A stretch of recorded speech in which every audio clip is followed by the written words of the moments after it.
Voilà. dans leur programme des... Donc là, on est parti pour Lena Ray. Du coup, on est parti. Le capitalisme veut créer des marchés et le wokisme est parfait pour ça. On va avoir des clients, ou plutôt on va dire des patients à vie, qui vont devoir prendre des traitements hormonaux, subir des chirurgies. On va avoir une société ultra fragmentée avec justement des femmes seules parce que l'homme est devenu indésirable, double loyer, double assurance, deux voitures, etc., etc. Donc c'est beaucoup plus de consommation.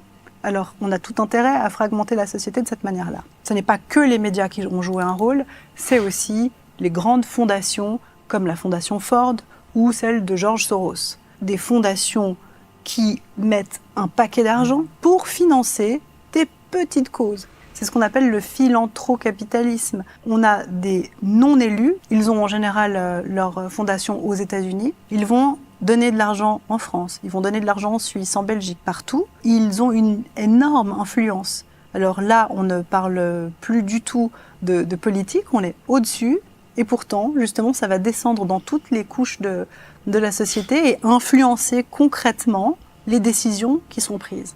Sans ces fondations, le wokisme serait resté quelque chose de beaucoup plus anecdotique et donc qui nous impacterait moins aujourd'hui. Qui se trouve Voilà. Ok. Donc, en gros, bah voilà, prône aux valeurs traditionnelles, quoi, en gros. Le discours classique de transphobe, oui, mais vous savez, du coup, ils essaient de fragmenter la société, vous savez, ils essayent de faire des propagandes sociales. Et,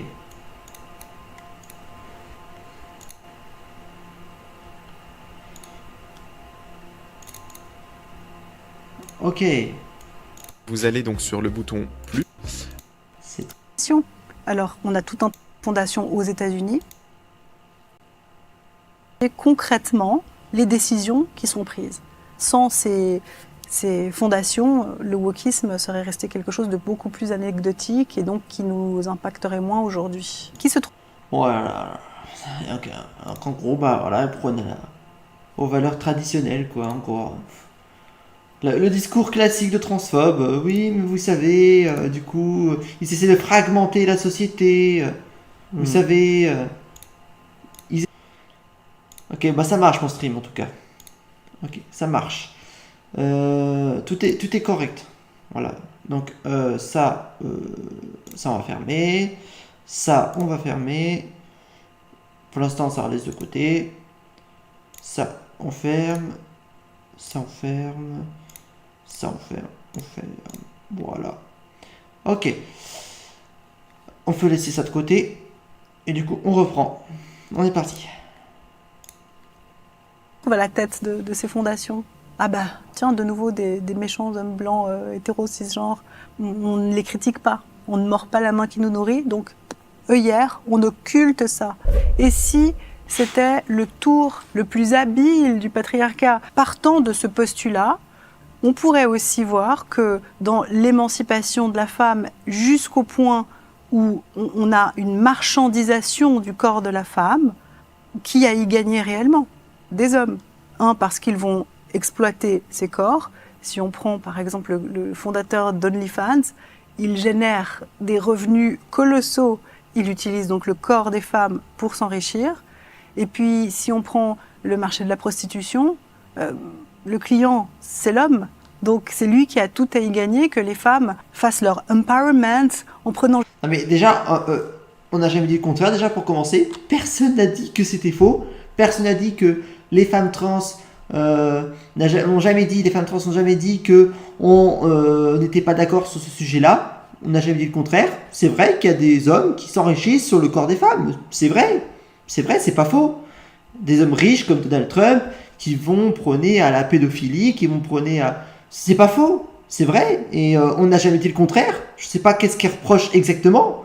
On n'a jamais dit le contraire.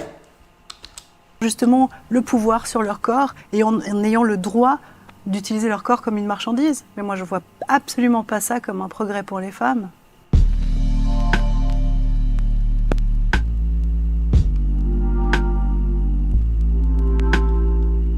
Léna Ray, bonjour. Bonjour. Nous sommes très heureux de te recevoir dans le cadre de la chaîne Antithèse. Alors avant de commencer, je rappelle à nos auditeurs de ne pas oublier de s'abonner à notre chaîne YouTube et d'activer la cloche pour ne rien manquer de nos actualités. C'est gratuit et ça nous aide énormément. Suivez-nous aussi sur nos autres canaux, Instagram, Substack ou Spotify. Merci beaucoup pour votre soutien. Alors maintenant, Léna Ray, est-ce que tu pourrais te présenter brièvement ? Oui, alors j'aime bien me présenter comme une journaliste défroquée parce que j'avais perdu foi en la profession. Je l'ai quittée pendant longtemps. Journaliste défroqué. C'est censé vouloir dire quoi ça? Pour aller explorer d'autres domaines comme celui de la police. Ça a été un passage très formateur pour moi. Attends, ça veut dire quoi journaliste défroqué? C'est quoi ça? Journaliste. Merde, ah, je sais pas, je n'arrive pas à l'écrire hein, forcément. Voilà, on recommence. Journaliste défroqué. C'est quoi ça? Journaliste défroqué, c'est quoi? J'arrive pas à trouver. Défroqué. Qui a quitté le froc. Défroqué. Prêtre. C'est... Oh là là. Défroqué, religieuse défroquée. Moine renégat, défroqué. Oh non, je sais pas. Qu'est-ce que ça veut dire défroqué? Défroqué, religieuse. Oh là, qui a renoncé à son état. Oh putain. Ah oui, d'accord. Oh putain, ça sent pas bon cette histoire. Ah putain. Avoir quitté l'état monastique. Ça veut dire quoi l'état monastique? Oh putain. Et c'est quoi état monastique? Oh putain. Religieuse défroquée à renoncé à son état. Wow, ça sent pas bon. Prêtre défroquée. Oh là. Oh là là, dans quoi c'est engagé? Putain. Dans quoi on s'est engagé, bordel? Ah.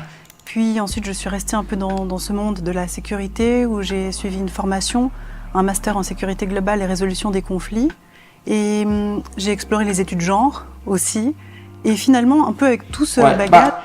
tu devrais réétudier plus que ça, hein, parce que t'es mal barré là. Donc réétudie plus que ça le genre. Hein, parce que là, je te dis, t'es mal barré. Donc réétudie bien plus que ça. Et encore, t'en as encore pour des années encore, avant d'être dans la réalité. Je suis refroquée. Je suis revenue... Maintenant, c'est refroqué maintenant. Et c'est quoi refroqué? Ah putain, maintenant, elle est refroquée maintenant. C'est... Ah, maintenant, elle est refroquée. Défroqué, refroqué, c'est quoi? Que reproche-t-on au journaliste? C'est quoi refroqué? Défroqué, refroqué, ça n'a aucun sens. Ça veut dire quoi? Ça n'a aucun sens. Enfin bref, c'est un terme qui n'a absolument aucun sens. Tout ce qu'il faut en retenir, c'est que ça n'a aucun sens. Voilà. On va pas se casser la tête, on va simplement dire que ça n'a aucun sens. Voilà. Ça n'a aucun sens. Écriture, les médias m'ont accueilli, des médias plus alternatifs, on va dire, avec la possibilité d'écrire vraiment... Attends. Des médias plus alternatifs. Comment ça? Genre des médias indépendants? Ce que je pensais, sans filtre. Et ces articles m'ont mené à l'écriture d'un livre. Donc voilà pour la partie professionnelle de qui je suis. Et puis sinon, je suis une femme, je suis une mère. C'est aussi l'autre aspect de ma personne. Et donc tu as publié récemment effectivement le livre Dewoks. Pourquoi écrire ce livre? Oui, parce que il faut le dire, c'est que les extrémistes transphobes ont toujours la petite croyance que on propagerait la transidentité, on propagerait une idéologie woke, enfin plus généralement l'idéologie soi-disant woke. Évidemment, c'est totalement faux, ça n'existe pas, hein, qu'on soit clair et net, ça n'existe pas, c'est un mensonge pur et simple, mais ils ont une idée comme quoi on propagerait un truc woke, ce qui n'a aucun sens parce que personne ne propage l'idéologie woke, personne ne propage de façon que ce soit quelque chose d'idéologique, ça n'a aucun sens, il n'y a rien d'idéologie là-dedans, ça n'a aucun sens d'ailleurs. Ça ne veut rien dire, mais voilà, on est vraiment dans une croyance profonde sectaire, hein, vraiment. On est dans une profonde secte transphobe qui croit qu'on propage une soi-disant idéologie, ce qui n'a aucun sens, mais bon. Parce que c'était un besoin pour moi d'amener une autre voix. D'ailleurs, c'est le nom de la maison d'édition qui m'a signé. Mais j'ai l'impression que la société est tellement divisée maintenant, les hommes et les femmes sont séparés, ne communiquent plus, il y a une vraie perte de repères, un besoin de se retrouver. Oui, alors, ce genre de discours, c'est aussi assez courant chez les transphobes, c'est de dire, oui, vous avez vu, en fait, s'il y a beaucoup de woke, c'est parce qu'en fait, les gens sont forcément séparés entre eux, il y a des séparations, les gens sont déconnectés de la réalité, vous savez, les gens sont profondément séparés, il faut qu'on se rassemble. Et puis après, vous allez voir que c'est vachement hypocrite, parce qu'après, ils vont prôner à tout l'inverse, en disant, mais vous savez, en fait, il faut plutôt se séparer, ils vont prôner plutôt à l'inverse après. Donc ils disent ça pour l'instant pour propager une sorte de propagande. Vous allez voir qu'après, ils vont dire l'inverse. Donc c'est vachement hypocrite en fait. Et un besoin de comprendre ce qu'est ce wokisme. Donc ce livre des woks, c'est 21 réflexions pour se détoxifier du wokisme. Donc Voilà, tu vois, comme quoi on s'intoxique. Tu vois. Encore une fois, il y a une sorte d'intoxication de la société. Vous savez, la société devient toxique. On devient toxique dans la société. Voilà, encore une fois, on y est là. On y est dans ce genre de croyance comme quoi le monde devient toxique par le côté woke. Non, mais faut arrêter le délire là. Faut arrêter, c'est n'importe quoi. Faut arrêter. L'approche est un peu originale. C'est pas juste un livre qui dénonce le wokisme, comme on en a vu d'autres, qui énumèrent un peu où on trouve du wokisme. Alors, d'accord, numéro où est-ce qu'on trouve du wokisme, mais qu'est-ce que tu dénonces dans le wokisme? Tu dénonces quoi dans le wokisme? Et qu'est-ce que tu énumères? On va voir ce qu'il va dire. bien sûr, je le fais aussi, c'est important de resituer de quoi on parle. Mais après, j'amène 21 réflexions, on va dire 21 jours de détox pour aller explorer un peu plus profondément notre manière de fonctionner. Pourquoi est-ce que les woke sont woke? Allez, on aimerait bien savoir. Oui, vas-y. Va argumenter pourquoi les woke sont woke. Alors, je rappelle que woke, ça n'existe pas. Hein. C'est un terme qui a existé en 1960 contre la lutte contre le racisme des Afro-Américains. Donc, c'est un terme qui n'existe plus depuis bien longtemps et qui, de toute manière, n'a jamais fait référence à la communauté LGBT depuis jamais, en fait. C'est un terme qui n'a jamais fait référence à la communauté LGBT, qui a toujours fait référence aux Afro-Américains, et c'est un terme qui a été inventé en 1960. Donc, c'est un terme qui n'a jamais fait référence à la communauté LGBT. Donc encore une fois, on est dans une dinguerie absolument débile, complètement stupide. On va voir ce qu'elle va dire, mais de toute façon, le terme woke n'a jamais existé. C'est un terme qui faisait référence aux communautés afro-américaines en 1960, mais il n'a jamais fait référence à la communauté LGBT. Voilà. Comment leur répondre? Comment avancer? Comment se retrouver? Toujours avec bienveillance, avec de l'amour. Alors là, c'est quand même sacrément hypocrite qu'elle dit avec bienveillance, alors qu'elle se met à parler de woke. Woke, c'est tout ce qu'il y a de plus malveillant, je rappelle. À l'époque, en 1960, c'était bienveillant, puisque ça faisait rapport aux luttes contre le racisme des Afro-Américains, donc c'était bienveillant. Mais pourquoi maintenant woke, c'est devenu malveillant? Il faut que je raconte pourquoi c'est devenu malveillant. Et comme beaucoup de personnes transgenres, on explique pourquoi c'est devenu malveillant. Tout simplement parce que les extrémistes transphobes ont utilisé le terme en 1960 pour prôner à des propagandes transphobes, notamment soutenues par Donald Trump. Voilà pourquoi ce terme est devenu malveillant. Donc, quand tu prônes woke, déjà, tu peux pas parler de bienveillance, parce que c'est totalement contradictoire. C'est pas bienveillant, woke, déjà. C'est possible, parce qu'on en a besoin, et de trouver le moyen de se faire du bien, parce que c'est pas une société qui nous aide vraiment au bien-être.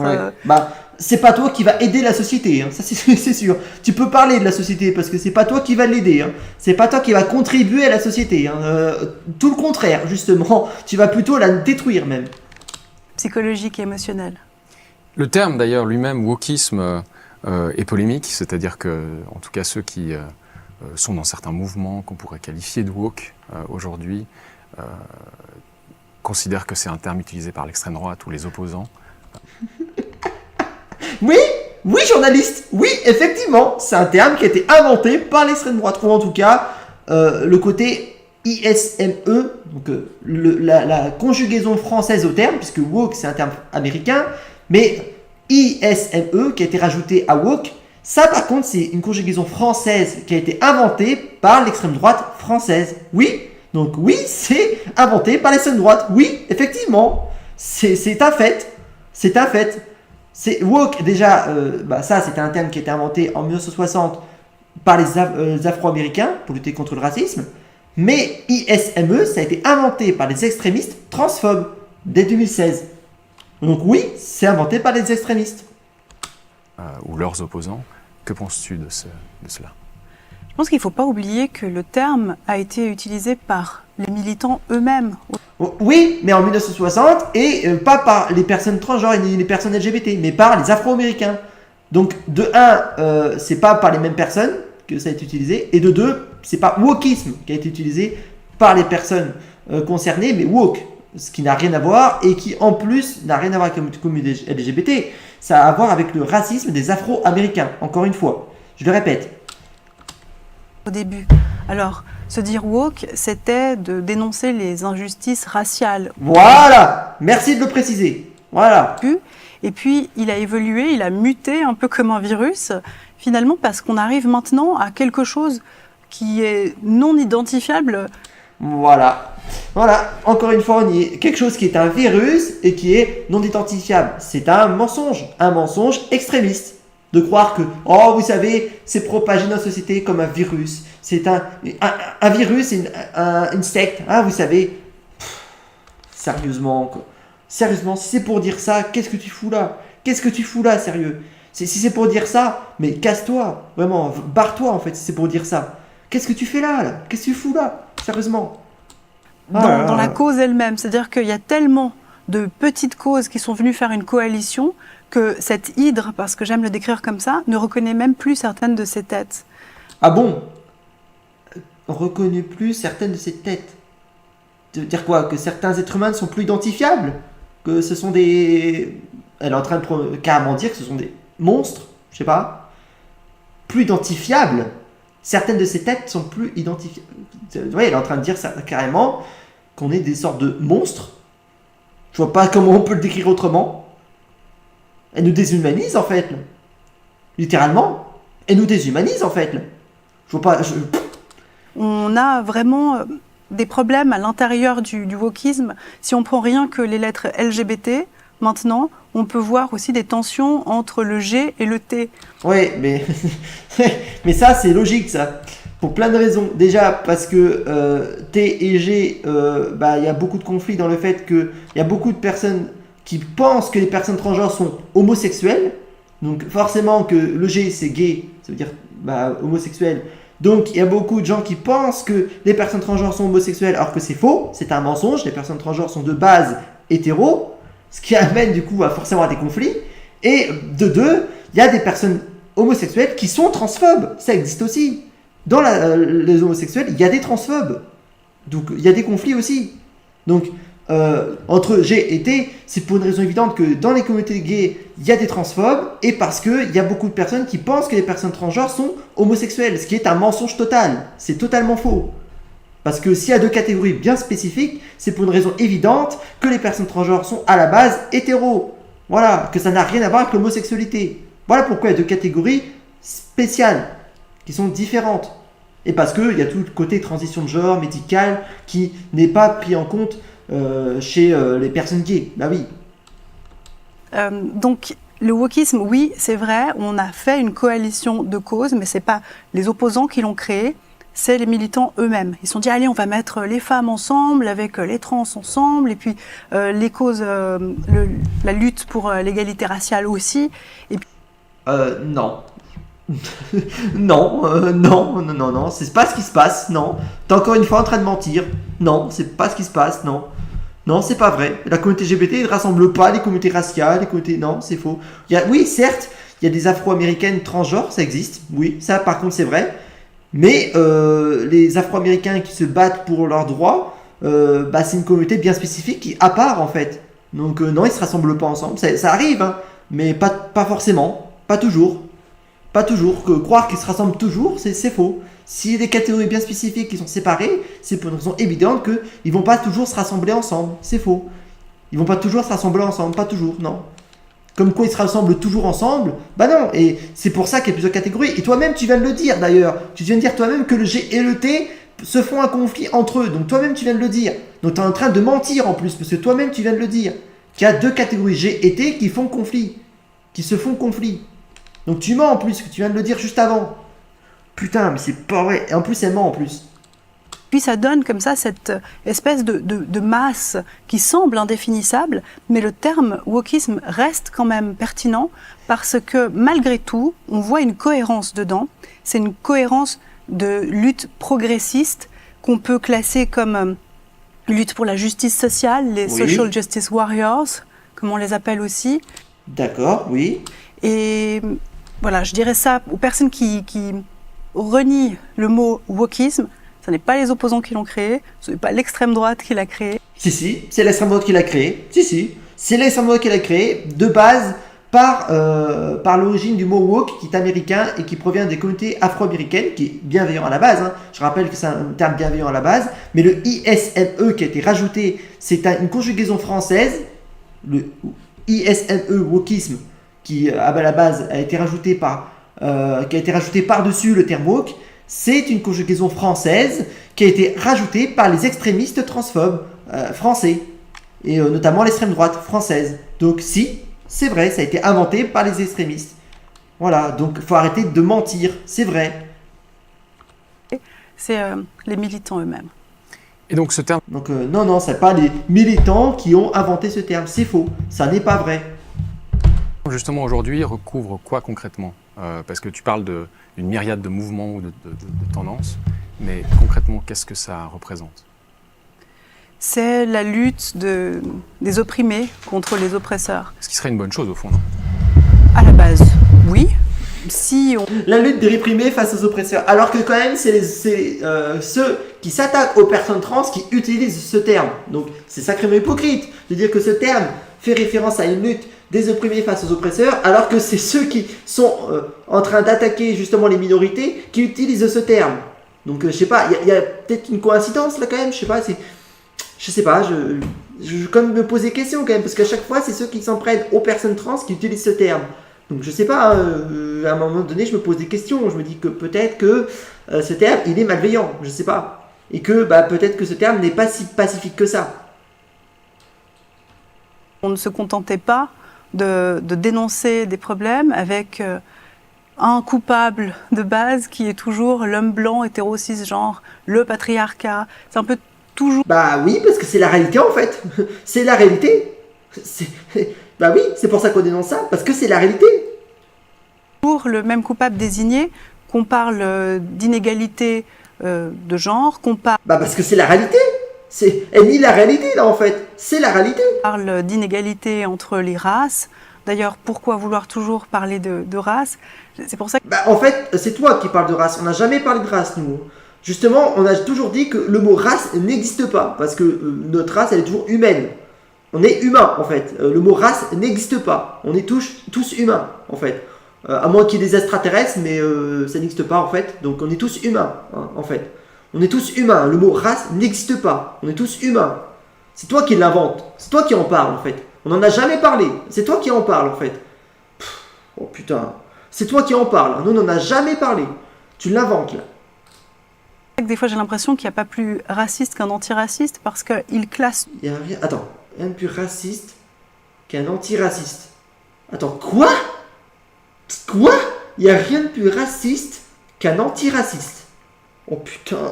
Mais qu'est-ce qu'il raconte ? Oh bordel ! Mais qu'est-ce qu'elle raconte ? Mais n'importe quoi. Mais elle a complètement perdu la tête, c'est pas possible. Tout par catégorie. Donc on ne peut pas juste être un être humain, on est forcément ce que notre image renvoie. Alors je suis... Oui, oui. On est forcément ce que notre image renvoie. C'est le principe de l'identité de genre, oui. C'est le principe du genre et du patriarcat. C'est ça le principe du patriarcat.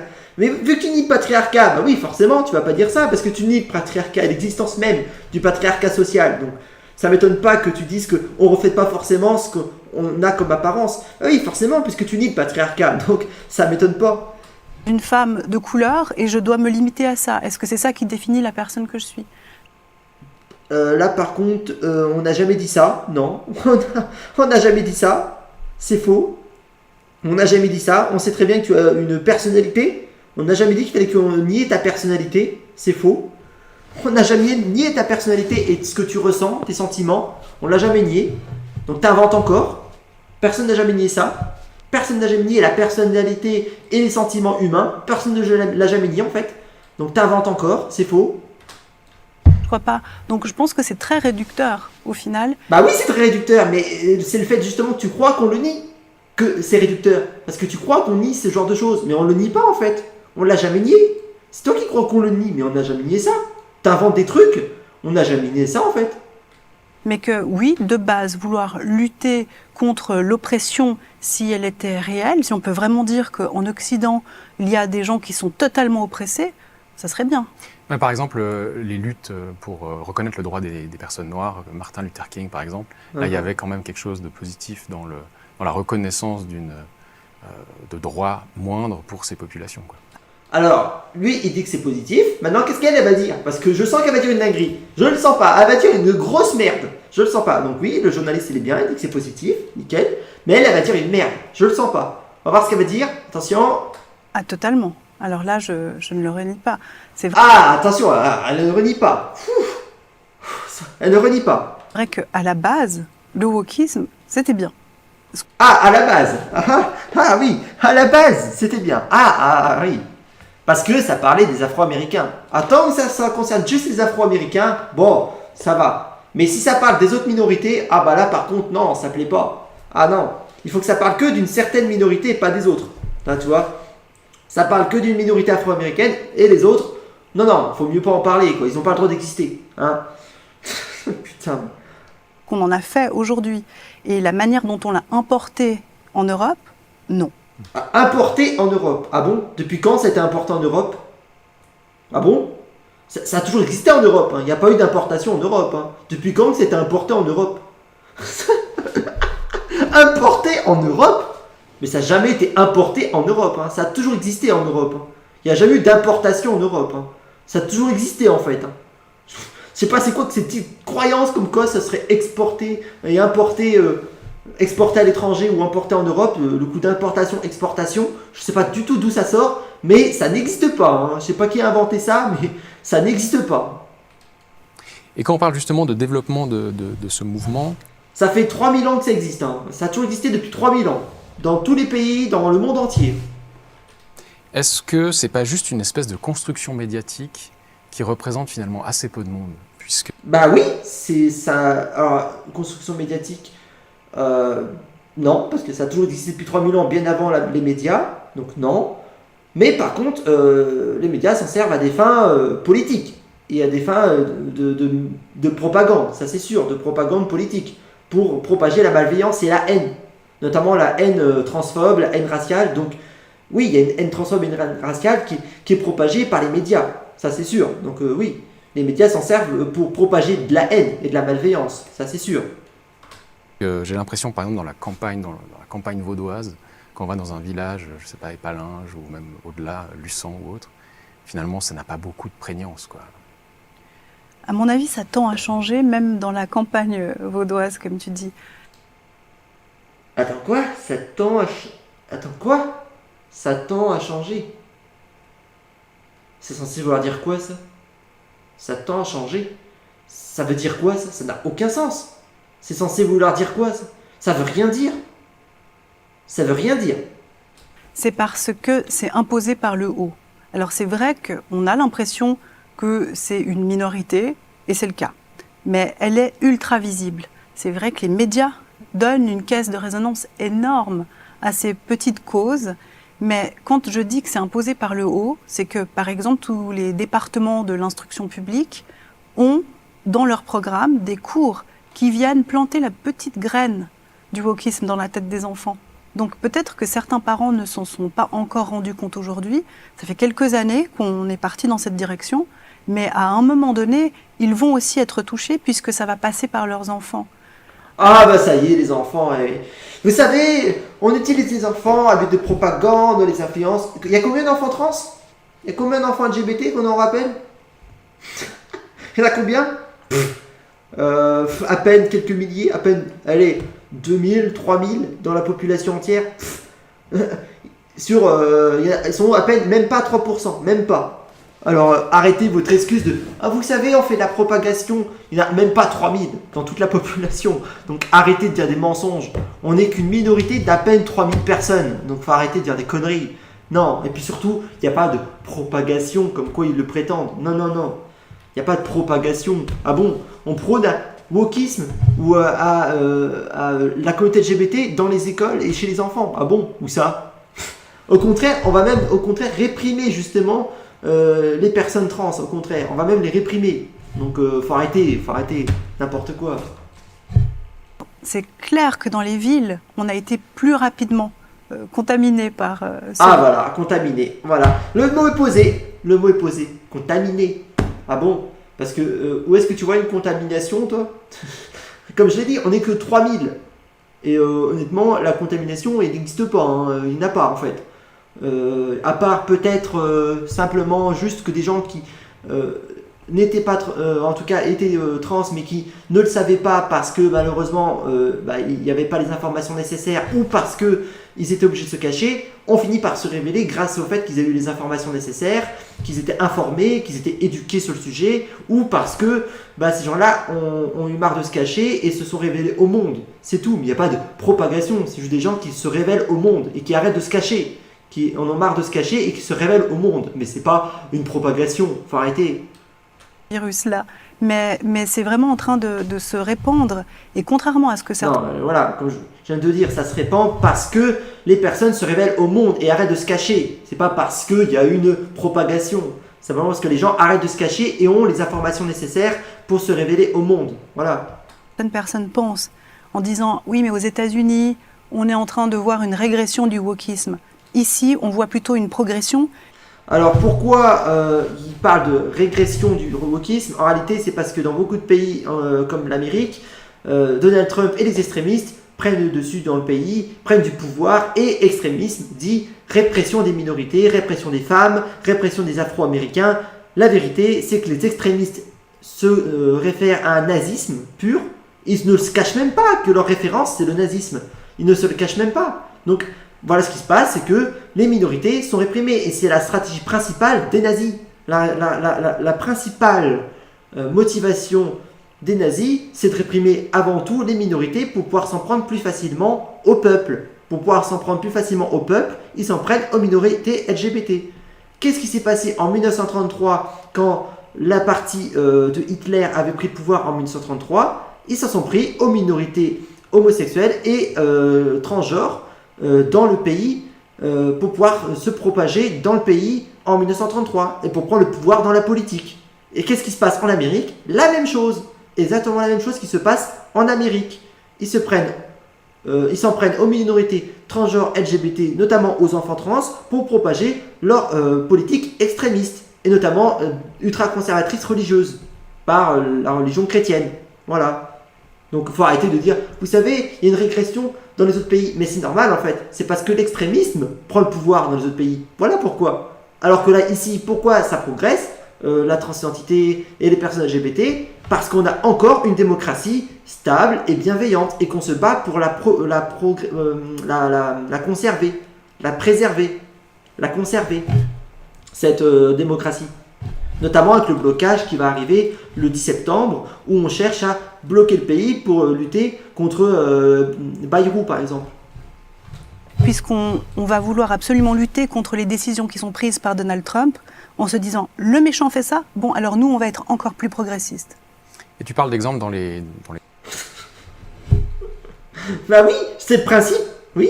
Éducation publique, est-ce que tu peux préciser un peu exactement Oui, alors dans mon livre, je reprends une directive qui m'a été fournie par des enseignants qui montre clairement comment réagir en tant qu'enseignant face à un élève qui se dirait né dans le mauvais corps. Oula, je le sens pas.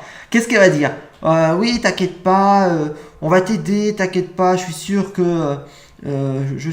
qu'en fait, il faudrait qu'on mette en pause ta transition, ta puberté, pour faire attention, pour être sûr que ton corps ne te fasse pas souffrir dans l'avenir, tu sais, parce que normalement, c'est ça qu'elle devrait répondre.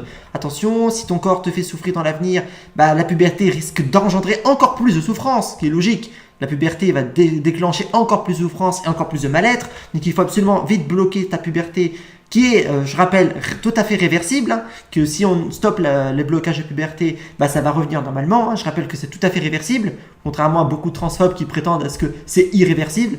Je rappelle, ça, c'est un mensonge. C'est pas irréversible, c'est un mensonge. C'est tout à fait réversible. Si on relâche les bloqueurs de puberté, ça revient tout à fait normalement. Donc c'est tout à fait réversible. Il faut absolument bloquer la puberté en urgence pour éviter que les personnes se sentent mal à l'aise dans leur corps et que y a un suicide qui va se conduire, puisque je rappelle aussi que plus de 60% des personnes transgenres, notamment chez les enfants trans, il y a des suicides parce que ces enfants se sentent mal dans leur corps, ce qui aboutit à 60% de suicides.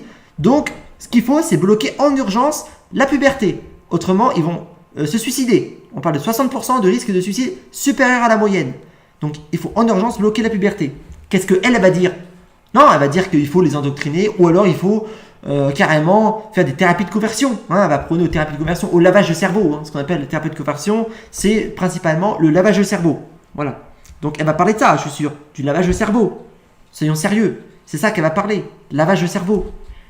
Donc on va prendre un exemple au hasard, une jeune fille qui s'appelle Margot, qui a 13 ans et qui arrive à l'école en disant « Bon, en fait, moi, je me ressens comme étant Jean-Charles et j'aimerais qu'on m'appelle comme ça à l'école. » Alors pourquoi elle fait référence à un garçon transgenre et pas à une fille transgenre? C'est une stratégie aussi des extrémistes transphobes de faire dire que les plus touchés sont les filles, que filles biologiques, garçons transgenres. Pourquoi elles disent ça?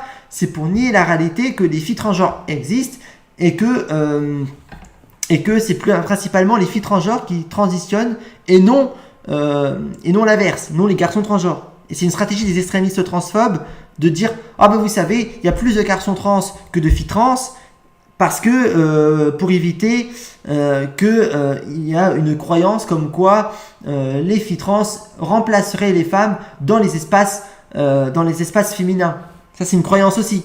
Hein, une croyance comme quoi les femmes trans remplaceraient les femmes dans les espaces féminins. Ça c'est une croyance qui est totalement fausse, bien sûr, parce qu'on ne transitionne pas pour remplacer les femmes dans les espaces féminins. C'est totalement faux. C'est une croyance qui est complètement mensongère. Voilà.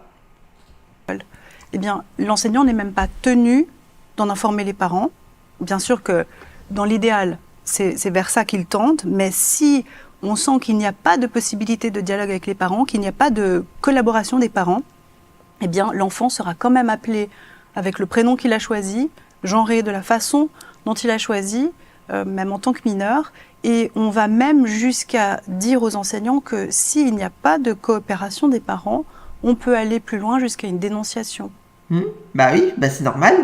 C'est normal en fait.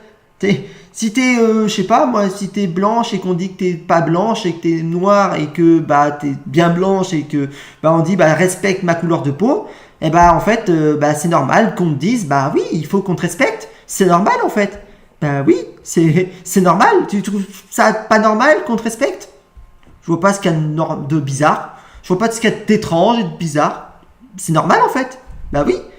On prône à la volonté de respecter les gens. Oui, c'est normal en fait.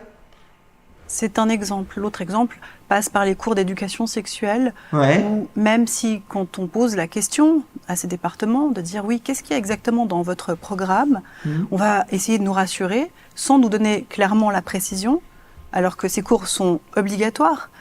Ah oui, parce que la hantise aussi des transphobes, c'est de dire « Oh là là là là, ils sont en train d'éduquer sexuellement les enfants. Oh là là, au secours, c'est dangereux. Ils vont savoir, les enfants, comment on fait pour les relations sexuelles. Oh là là, au secours, c'est dangereux. » Mais non, c'est bien. C'est bien que les enfants sachent comment fonctionne la reproduction. C'est bien, justement. C'est une bonne chose. Ça fait partie de l'éducation à l'école. C'est l'éducation. C'est normal, en fait. Ça fait partie de l'éducation. Enfin, voyons.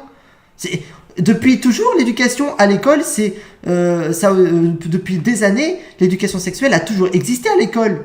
Mais parce que, ah oui, je sais pourquoi. C'est parce que c'est éduquer les enfants à l'éducation sexuelle sur la transidentité. Alors là, là ça dérange, là, parce que on leur apprend que la transidentité, elle existe. Donc là, ça dérange. Oui, là, ça dérange parce qu'on leur apprend que la transidentité, elle existe. En réalité, c'est pas l'éducation sexuelle qui les dérange. C'est le fait que les personnes transgenres existent et qu'on leur apprend que les personnes transgenres existent. C'est ça qui les dérange. Elle est là la réalité, c'est pas l'éducation sexuelle qui les dérange, c'est les personnes trans. On n'est même plus informé de la date, alors que par le passé, c'était le cas. On nous disait, voilà, si vous ne voulez pas que votre enfant assiste, ça sera tel jour, à telle heure, et votre enfant peut manquer cette heure-là.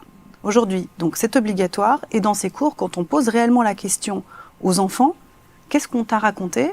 Régulièrement, on entend, et même chez des enfants de 10 ans, « Ah oui, mais on m'a dit que j'avais le droit de remettre en question mon identité de genre. » Alors ils le disent avec des termes un peu plus simples, mais... Bah oui, parce que l'identité de genre, c'est quelque chose qui fait partie de la personnalité d'un être humain.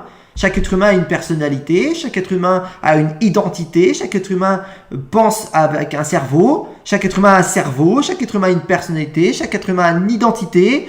Bah oui, donc chaque être humain peut s'identifier de la manière dont la personne se ressent. C'est normal, c'est ça être humain. C'est ça être vivant. Être un être vivant, c'est se ressentir. C'est ça être humain. Donc oui, c'est normal. Être humain, c'est se ressentir. Donc tu nies carrément l'humanité des gens. C'est littéralement nier l'humanité. L'humanité, c'est se sentir, c'est avoir des sentiments, c'est avoir une identité. Oui, c'est ça être humain. Donc tu dis quoi là? Que t'as pas le droit d'être humain? T'as pas le droit de ressentir? T'as pas d'avoir une personnalité? Ça veut dire quoi ça? Mais madame, allez vous faire soigner. Je vous le dis cash, allez vous faire soigner. Il y a un problème chez vous, allez vous faire soigner madame. c'est ce que ça veut dire. Et qu'est-ce qu'il faudrait faire avec ces enfants qui sont voilà, à un âge jeune, qui ressentent vraiment un problème identitaire, quoi. Parce que finalement, il y a bien quelque chose à faire pour les prendre en charge ou reconnaître ce problème-là, j'imagine. Alors, la dysphorie de genre touche une minorité d'enfants. Et... Ah, merci de le préciser. Touche une minorité d'enfants. Merci de le préciser. Non, parce qu'elle parlait d'une propagation tout à l'heure. Et là, elle parle de minorité, donc ça n'a aucun sens.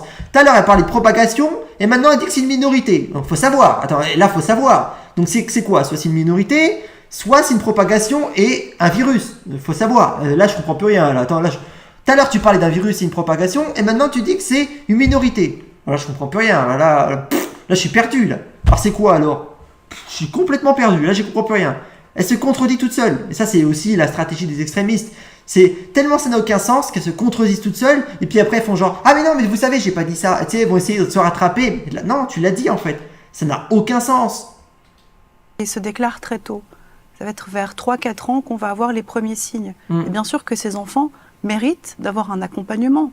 Ah, bah merci de préciser. Bah voilà. Mais le problème, c'est que l'accompagnement, ce qui stipule accompagnement, c'est en général des thérapies de conversion, des lavages de cerveau qui sont très dangereux et qui prônent à le suicide. Au suicide et au harcèlement, au suicide et à des problèmes dans la suite qui peuvent conduire à des mutilations et à des souffrances psychologiques et par exemple se noyer dans la drogue. C'est exactement ce qui se passe sur beaucoup d'enfants trans. Il y a beaucoup d'enfants trans qui se font harceler violemment, qui sont victimes de thérapies de conversion et qui finissent dans la drogue ou dans l'alcool. Parce que malheureusement, ces enfants sont victimes de lourdes thérapies de conversion, de harcèlement scolaire et ça aboutit à des suicides et des dingueries. Comme des suicides. C'est pour ça qu'on parle de 60% de suicides. Et c'est ça qu'elle prône quand elle parle d'accompagnement. Elle prône un accompagnement transphobe en fait. Un accompagnement transphobe hyper criminel. Parce que en France, c'est criminel en France, les thérapies de conversion. C'est criminel. C'est 3 ans de prison et 30 000 euros d'amende. Parce qu'on ne va pas les laisser souffrir. Il faut qu'ils puissent eux-mêmes comprendre ce qu'ils ont. Ça, je pense que personne ne le reniera si vous parlez, si tu parles avec des psychologues, avec des experts, des pédopsychiatres, tous vont dire la même chose. Simplement. Ah ouais, carrément, des pédopsychiatres. On en est arrivé là, des pédopsychiatres. C'est-à-dire qu'en gros, elles pensent que ces enfants-là sont des pédophiles. Voilà, on en est à ce stade. On en est à un stade où elles pensent que les enfants trans sont des pédophiles. Voilà, parce que pédopsychiatre, c'est ça. Les pédopsychiatres, c'est des psychiatres qui sont à la base prescrits pour aider les pédophiles.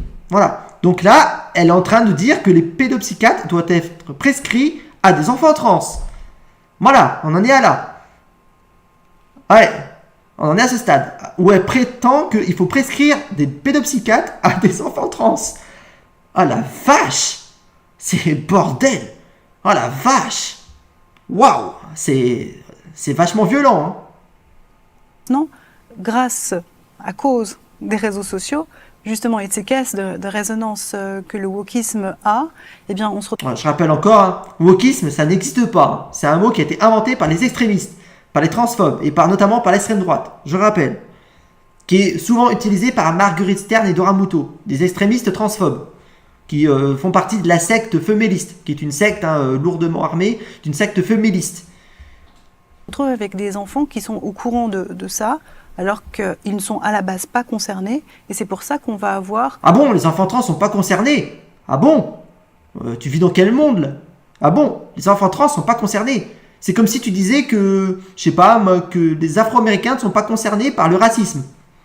Alors là, j'arrive pas à comprendre là. Bah si, ils sont concernés. Mais bien sûr que si. Je comprends pas là. Ce genre de questionnements tardifs qui vont venir entre 10 et 15 ans avec ces jeunes qui disent « Ah ben en fait non, je me rends compte que je suis pas dans le bon corps et il faut corriger ça ».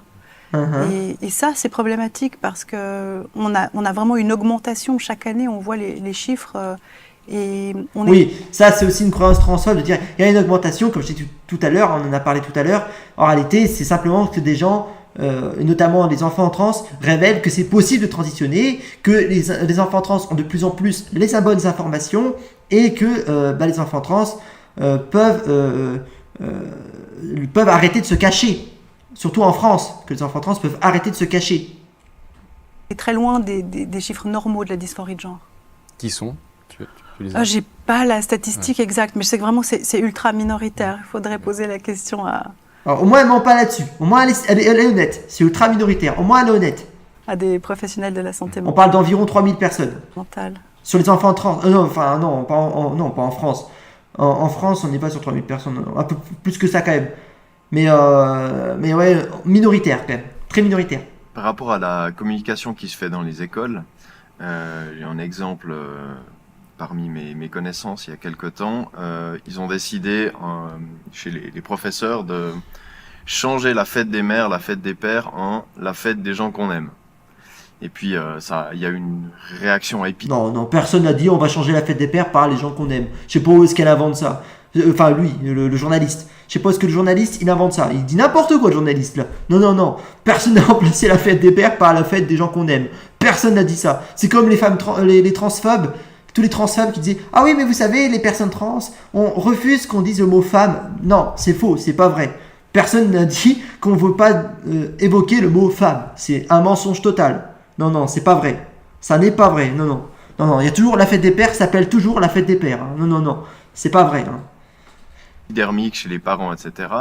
La fête des pères s'appelle toujours la fête des pères. Hein. Faut arrêter. C'est pas vrai. Alors que, en fait, le but de cette initiative, c'était de pas défavoriser les enfants qui avaient perdu un père ou une mère, mais ça a été pris du côté woke et puis ça a été tourné en mayonnaise. Est-ce que vous pensez pas qu'il y a une réaction épidermique générale un peu à ce phénomène qui est peut-être injustifiée? Quand on pousse le curseur trop loin, souvent la réaction va être plus extrême. C'est comme quand le féminisme s'est trop radicalisé, on a vu la montée du masculinisme. Ah putain, ah la vache. Non mais si le masculinisme s'est formé, c'est parce que le féminisme a réussi justement son objectif, a gagné. Le féminisme a réussi son objectif. Et les hommes, en colère parce que les femmes ont réussi, ont formé justement un groupe masculiniste pour essayer de réprimer les femmes qui ont gagné la bataille. Mais ça, c'est justement parce que les femmes ont gagné. Donc c'est positif, c'est bien justement. C'est positif, c'est bien. Justement, c'est bien que les femmes ont gagné. Donc le fait que le masculinisme ait pris de l'ampleur parce que les femmes ont gagné, c'est même en quelque sorte une fierté. C'est en quelque sorte une fierté en disant super, ça veut dire que les femmes ont gagné. Donc il faut continuer à se battre contre le masculinisme.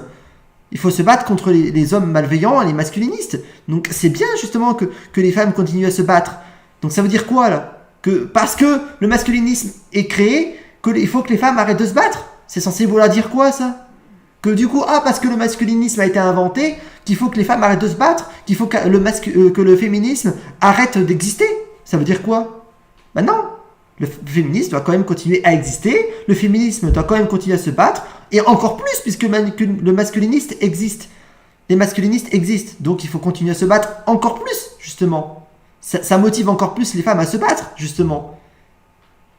Quand le masculinisme devient trop violent, on a aussi une réponse. Et c'est toujours comme ça, en fait. On n'arrive pas à trouver l'équilibre. Alors, je veux bien que peut-être les parents ont surréagi dans ce cas-là, mais c'est aussi parce qu'ils ont des raisons d'avoir surréagi, parce que par ailleurs, on a imposé des choses qui n'étaient pas normales.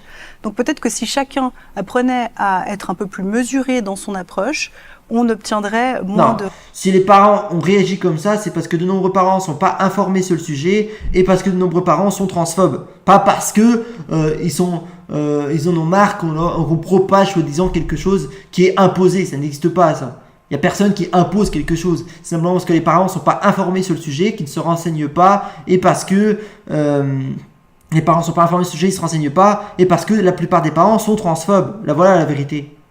réaction comme celle-ci. Et la question aussi que ça pose, c'est peut-être que c'est aussi un symptôme, le wokisme. C'est-à-dire que c'est le symptôme d'un mal plus profond sociétal, qui serait un manque affectif, identitaire, manque de relations sociales, qui serait lié plutôt à une cause systémique, les réseaux sociaux, la société. Non mais, c'est quand même fou ça, c'est quand même dingue.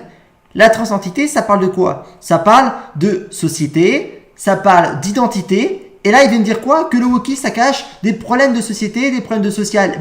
C'est justement ce que les personnes trans prônent justement. C'est justement depuis le départ on prône à la société, au social, oui, c'est justement ça. Donc je vois pas ce qui est pas clair là. Je vois pas qu'est-ce qui n'est pas clair. En général, plutôt qu'un problème individuel au final. On est dans une société qui va mal. Ça, c'est sûr que je pense que le wokisme a trouvé aussi ce terrain-là parce qu'il peut se développer dans une société qui est malade et il vient combler un vide. Non. En réalité, les personnes LGBT, transgenres existent dans toutes les sociétés du monde. Non, faut arrêter de dire des conneries. Dans toutes les sociétés du monde, les personnes LGBT existent. Et en Russie, y compris. Même en Russie, il y a des personnes LGBT. Et d'ailleurs, ça a tellement énervé Vladimir Poutine, parce qu'il ne pouvait plus réprimer le peuple comme il le voulait à cause des communautés LGBT, qu'il a catégorisé la communauté LGBT russe de terroristes extrémistes. Donc non, c'est un mensonge. C'est pas dans les communautés, dans les pays malades, soi-disant, dans les sociétés malades, qu'il y aurait soi-disant des personnes LGBT. Non, c'est un mensonge. Dans toutes les sociétés du monde, il y a des personnes LGBT. Même au Congo, même dans les zones les plus reculées, il y a des personnes LGBT. Donc faut arrêter de dire des conneries. C'est faux. Dans le monde entier, il y a des personnes LGBT. Donc encore une fois, elle ment. Elle dit n'importe quoi. Vide, notamment spirituel. Effectivement, un vide relationnel. On ne se rencontre plus, on ne s'aime plus soi-même, on n'aime plus les autres, on ne se parle plus. Et c'est sûr que plus on a des individus isolés, plus le wokisme peut s'implanter, parce qu'il vient réellement remplir quelque chose. Alors si on parle de la spiritualité ou de la religion, c'est vrai qu'à une époque, la religion prenait une importante place dans le cœur, dans la vie des gens. Parce que c'est pas le cas encore maintenant. Tu vas en Amérique, tu vois ce qui se passe sur les violences faites aux personnes trans. C'est des violences faites aux personnes trans par des extrémistes chrétiens. Hein.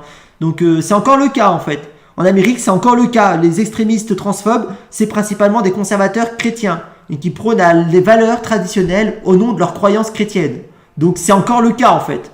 Hein, c'est encore le cas. Les transphobes extrémistes en Amérique, ils prônent aux valeurs traditionnelles très chrétiennes. Et d'ailleurs, il y a même des femmes, au nom de leurs croyances religieuses chrétiennes, elles sont contre leurs propres droits. Au point où il y a des femmes, ils sont contre l'avortement. Elles sont contre leurs propres droits féminins. Alors que ce sont des femmes. Et elles font partie du mouvement MAGA, au nom des valeurs chrétiennes et traditionnelles. Donc c'est encore le cas en fait. C'est encore le cas. Et puis, maintenant qu'on a laissé le vide, eh bien, en réalité, on n'a jamais le vide. La nature a horreur de ça, donc elle vient combler avec quelque chose. Et ce quelque chose, ça peut être n'importe quoi. Ici, c'est le wokisme. Oui, ça peut être la science, ça peut être d'autres types d'idéologies, Oui. la nation. Effectivement, la question aussi qui se... Oui, parce que c'est connu que l'idéologie, c'est quelque chose qui est profondément naturel et biologique. C'est connu. Oui, l'idéologie, c'est profondément biologique. C'est connu. se pose, je pense, N'importe quoi. Vraiment n'importe quoi. Avec ce mouvement, ces tendances, c'est aussi une remise en question radicale de la biologie. On parle de différence entre biologie. Non, encore une fois, personne n'a remis en question la biologie. Encore une fois. Personne n'a remis en question la biologie. Non. Biologie et genre. Alors pour toi, comment tu lis cela? La différence entre biologie et genre. Alors, Bah, il n'y en a pas, je vais clair, il n'y en a pas. Il y en a pas. Le genre fait partie de la biologie et la biologie fait partie du genre. Voilà, c'est prouvé. Hein. Voilà. le fait de renier Et je peux le prouver par une simple preuve comme ça. Hop, il suffit de faire ça. Alors, dysphorie de genre. Alors, il y a 36 000 études. Enfin, il n'y en a pas 36 000. Il y a plus de 27 études regroupées dans une méta-analyse. Donc, je ne vais pas tous les faire. Mais voilà. Enfin. Et je fais juste comme ça. Hein, juste Google. Ça se fait en 2 secondes. Cérébral. Voilà. Moi, j'aime bien, c'est celui-là, le Déliciencé. Voilà.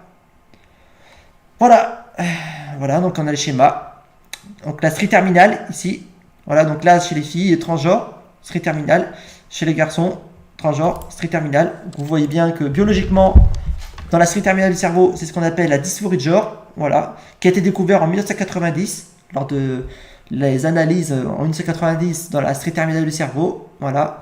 Qui s'est abouti à 35 études scientifiques et médicales. Voilà, donc l'activité structurelle cérébrale des adolescents transgenres ressemble davantage au schéma d'activation typique du genre désiré que du genre de naissance. Voilà.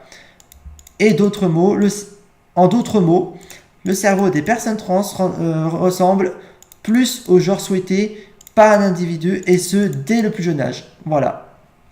Donc, non, il n'y a pas de différence entre le genre et la biologie, parce que la biologie fait partie de la dysphorie de genre. Voilà, puisque la dysphorie de genre, eh ben oui, fun fact, elle est prouvée scientifiquement et biologiquement. Voilà. Et on parle d'une étude de fin 2018, là, voilà.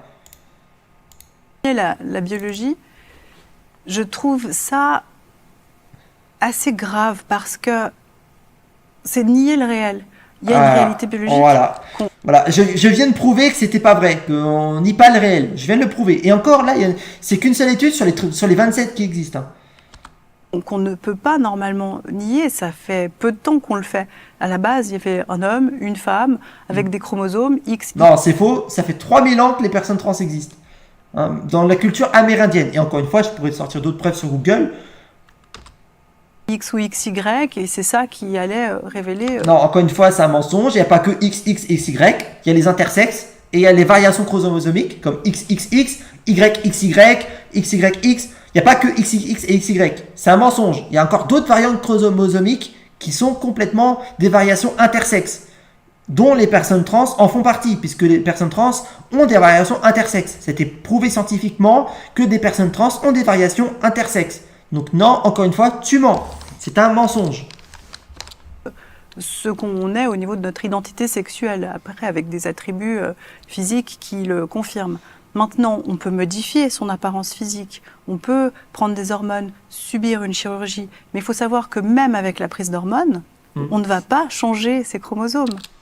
Oui, mais justement, les chromosomes peuvent être des variations intersexes, biologiquement. C'est-à-dire que biologiquement, il peut y avoir des variations intersexes. Et puis, de toute façon, est-ce que on t'identifie via tes chromosomes? Non. Dans ta société, dans la société aujourd'hui de tous les pays du monde, personne ne va t'identifier à tes chromosomes. Non, les personnes ne se font pas identifier à leurs chromosomes. Les personnes se font identifier à leur visage, à leur prénom, à leur nom de famille, à leur pronom, mais pas à leur chromosomes. Faut arrêter. Personne ne se fait identifier par ses chromosomes. Donc l'excuse des chromosomes, elle tient pas. Personne ne se fait identifier par ses chromosomes. C'est complètement débile. Personne ne va regarder quels sont tes chromosomes. N'importe quoi.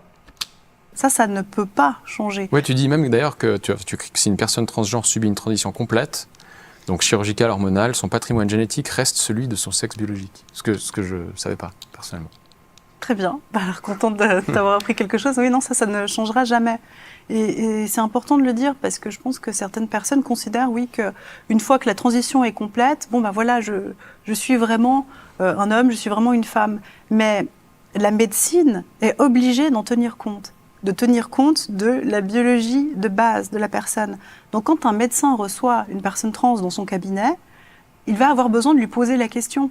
C'est-à-dire que Non, c'est faux. Personne va poser la question, aucun médecin trans sur les personnes trans va poser la question quels sont tes chromosomes, tiens, j'en ai besoin pour savoir. Non, personne va poser cette question-là. Même ne serait-ce que pour la vaginoplastie ou le traitement hormonal, personne ne va te poser la question de quels sont tes chromosomes. Non, personne ne va te poser cette question-là. Là, elle invente. Et je sais de quoi je parle puisque je suis en pleine transition de genre.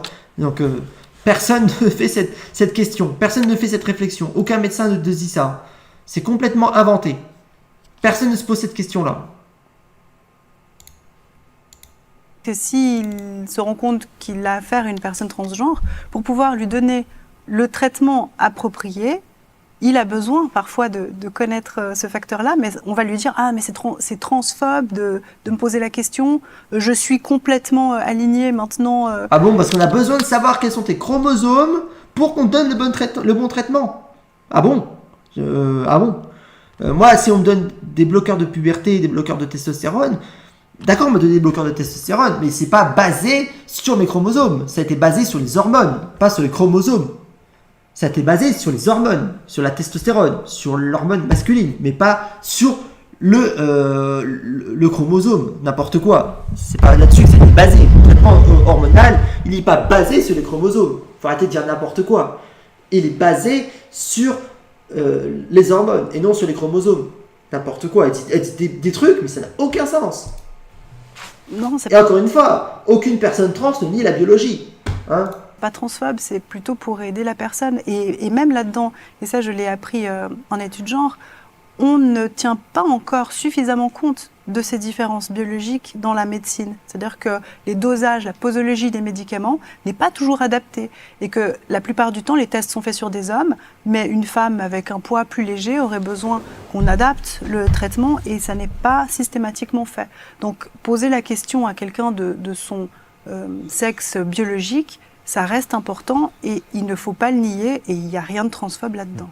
Mais pour autant, on peut imaginer que des personnes se sentent plus hommes ou femmes selon leur sexe. C'est-à-dire qu'on peut imaginer un homme plus féminin, par exemple. Ça j'imagine, toujours exister, ou une femme plus masculine. Ouais, mais ça, c'est pas être transgenre, ça. Ça, c'est différent. Ça, c'est pas être transgenre. Ça, c'est pas être transgenre. Ça. Ce qui est, pour le coup, aussi la question du genre, entre guillemets, quoi. Non, c'est pas la question du genre, ça. Parce qu'un homme efféminé, ça reste un homme. C'est pas une question du genre. C'est juste une question de... c'est n'importe quoi. C'est juste une question d'apparence physique. C'est pas une simple... Le genre, c'est pas... En fait, le genre, c'est pas juste... comment dire ça? Le genre, c'est pas juste une apparence. C'est pas juste une apparence. Le genre, c'est aussi une question de comment tu t'identifies.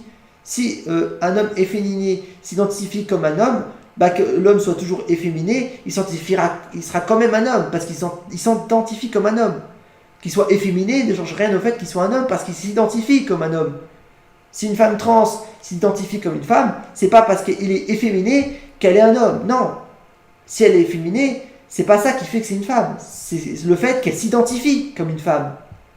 Ce qui fait qu'elle est une femme trans, c'est le fait qu'elle s'identifie comme une femme. C'est l'identification qui compte. Donc si une femme trans s'identifie comme une femme, elle sera une femme. Et non parce qu'elle a une apparence féminine ou parce qu'elle est efféminée. Mais simplement parce qu'elle s'identifie comme une femme. Donc le fait de voir un homme efféminé ne va pas dire « je m'identifie comme une femme ». Il va s'identifier de toute façon comme un homme. Donc ça n'a rien à voir avec le genre. Vous êtes à côté de la plaque. C'est l'identification principalement qui compte. L'apparence, c'est secondaire. Donc c'est quand même une réalité, une construction sociale de l'identité homme-femme. Est-ce que c'est vraiment une construction sociale? Parce qu'on remarque des différences dans la prime enfance, chez les bébés, au niveau des préférences, des comportements, et on ne peut pas dire que c'est une construction. Dès les premiers mois, personnellement, j'ai une petite fille qui va faire des gestes comme ça. J'ai jamais vu un petit garçon le faire. Oh là là là là là là. Oh, je te jure. Oh putain. Mais... Ah bon? Et si un garçon le fait, tu vas faire un procès? Imaginons qu'un garçon le fait, tu vas faire quoi? Tu vas faire un procès au gouvernement? Oh putain. Oh putain, je te jure. Et moi, je le fais pas non plus, ce geste-là. Ah bah voilà, tu fais pas ce geste-là non plus. Ah voilà. Donc, ça veut dire quoi? Donc, oh putain. C'est pas quelque chose qu'elle a mimé, c'est inné. Ah bon, c'est inné. Ah bon. C'est-à-dire quoi? Que faire Ah donc les gestes, c'est biologique. Oh putain. Un geste, ça n'a pas été introduit et appris dans la société. C'est un truc qui vient de la biologie. C'est-à-dire que les gestes, personne n'apprend les gestes dans la société. C'est des gestes qui viennent de la biologie. N'importe quoi. Non, c'est pas inné. Les gestes innés, ça n'existe pas en fait. Hein. Pourquoi est-ce qu'elle va préférer des poupées? Voilà, c'est pas parce qu'on lui donne que des poupées. Elle a aussi des voitures. Je veux dire, on peut effectivement modifier certains paramètres, mais ça serait comme prétendre, par exemple, que élever un pingouin avec des moineaux, ça va faire que le pingouin va voler. N'importe quoi. Mais qu'est-ce qu'elle raconte? Alors, élever un pingouin avec des moineaux, ça voudrait que... Attends, quoi? Alors, ça n'a aucun sens. Par exemple, que élever un pingouin avec des moineaux, ça va faire que le pingouin va voler. Élever un pingouin avec des moineaux, c'est-à-dire que le pingouin va voler. Oh putain. Oh là là, ça va être long. Oh putain, ça va être long. Oh my god.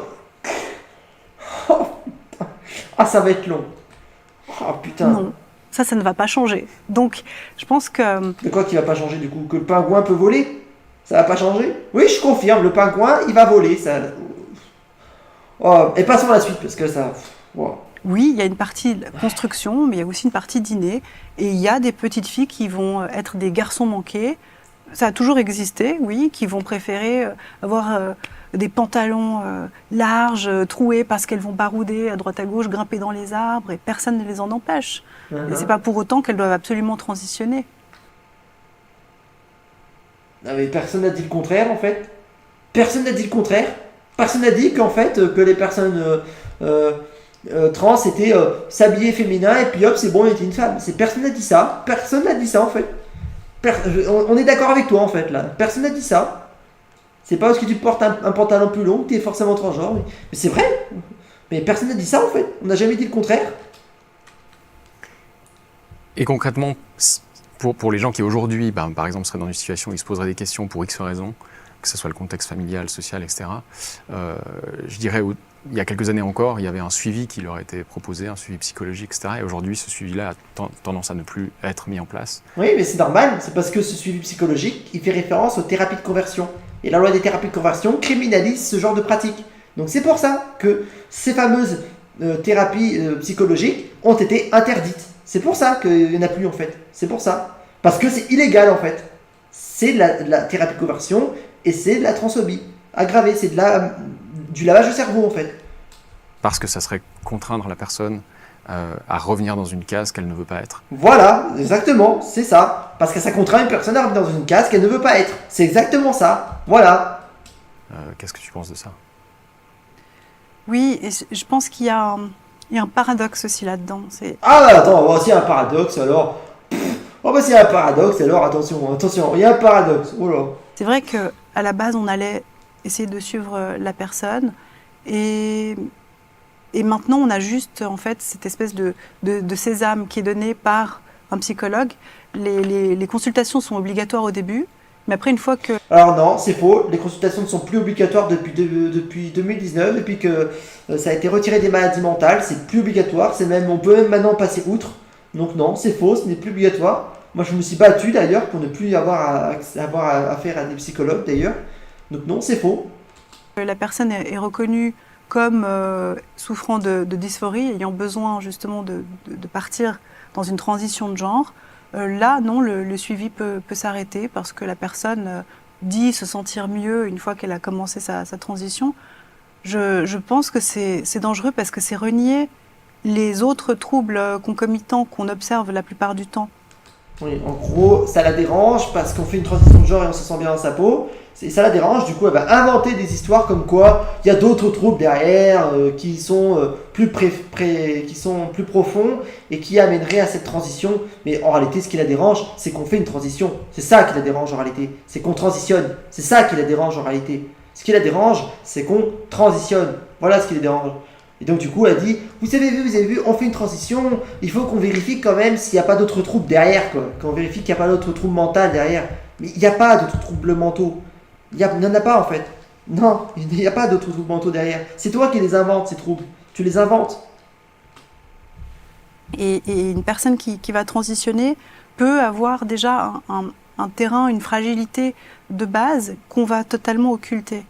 Je pense qu'aujourd'hui, on va un peu vite et qu'on délivre le temps. Voilà, ça c'est bien l'argument des transphobes. Vous savez, on va trop vite, faut prendre le temps, on va trop vite. Non, justement, c'est le contraire, on va pas assez vite, justement, c'est le contraire, c'est trop long, justement, les transitions de genre, c'est même l'inverse. C'est l'inverse, c'est même trop long, même. C'est même trop long, c'est l'inverse. C'est des années et des années et des années de transition, et parfois les personnes passent un temps d'enfer pour réussir à faire une transition, même pour simplement avoir accès aux prises d'hormones. C'est pour ça que d'ailleurs que les hormones, parfois les femmes trans, elles en prennent de manière dans le marché noir. Elles ont accès des fois il y a des femmes trans, elles ont accès aux hormones dans le marché noir, parce que c'est devenu un enfer pour y avoir accès légalement. Donc en fait non, c'est faux, ça va pas trop vite, c'est faux. Ça, c'est bien l'excuse des transphobes, ça. Oh, mais vous avez vu, ça va trop vite. Non, c'est pas vrai. C'est même trop long, même. C'est même trop long. L'autorisation d'aller plus loin et de commencer le traitement hormonal un peu rapidement. Ouais, mais non, c'est faux. Là, tu t'es pas renseigné, parce que si tu te serais renseigné, tu saurais que c'est faux, que c'est l'inverse. C'est trop long, même. C'est des années et des années. Rien que pour avoir accès à mon traitement, il m'a fallu 2 ans. Rien que pour avoir accès. 2 ans. Et encore 2 ans, c'est pas long hein, dans un hôpital public. 2 ans, c'est court dans un hôpital public. Donc c'est dire à quel point c'est long. Donc non, c'est faux, c'est pas trop court le temps. Non, au contraire, c'est même trop long même.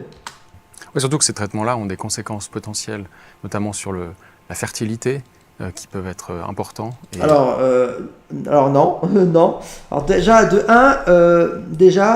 chez beaucoup de femmes trans, comme moi, la fertilité, c'est un problème.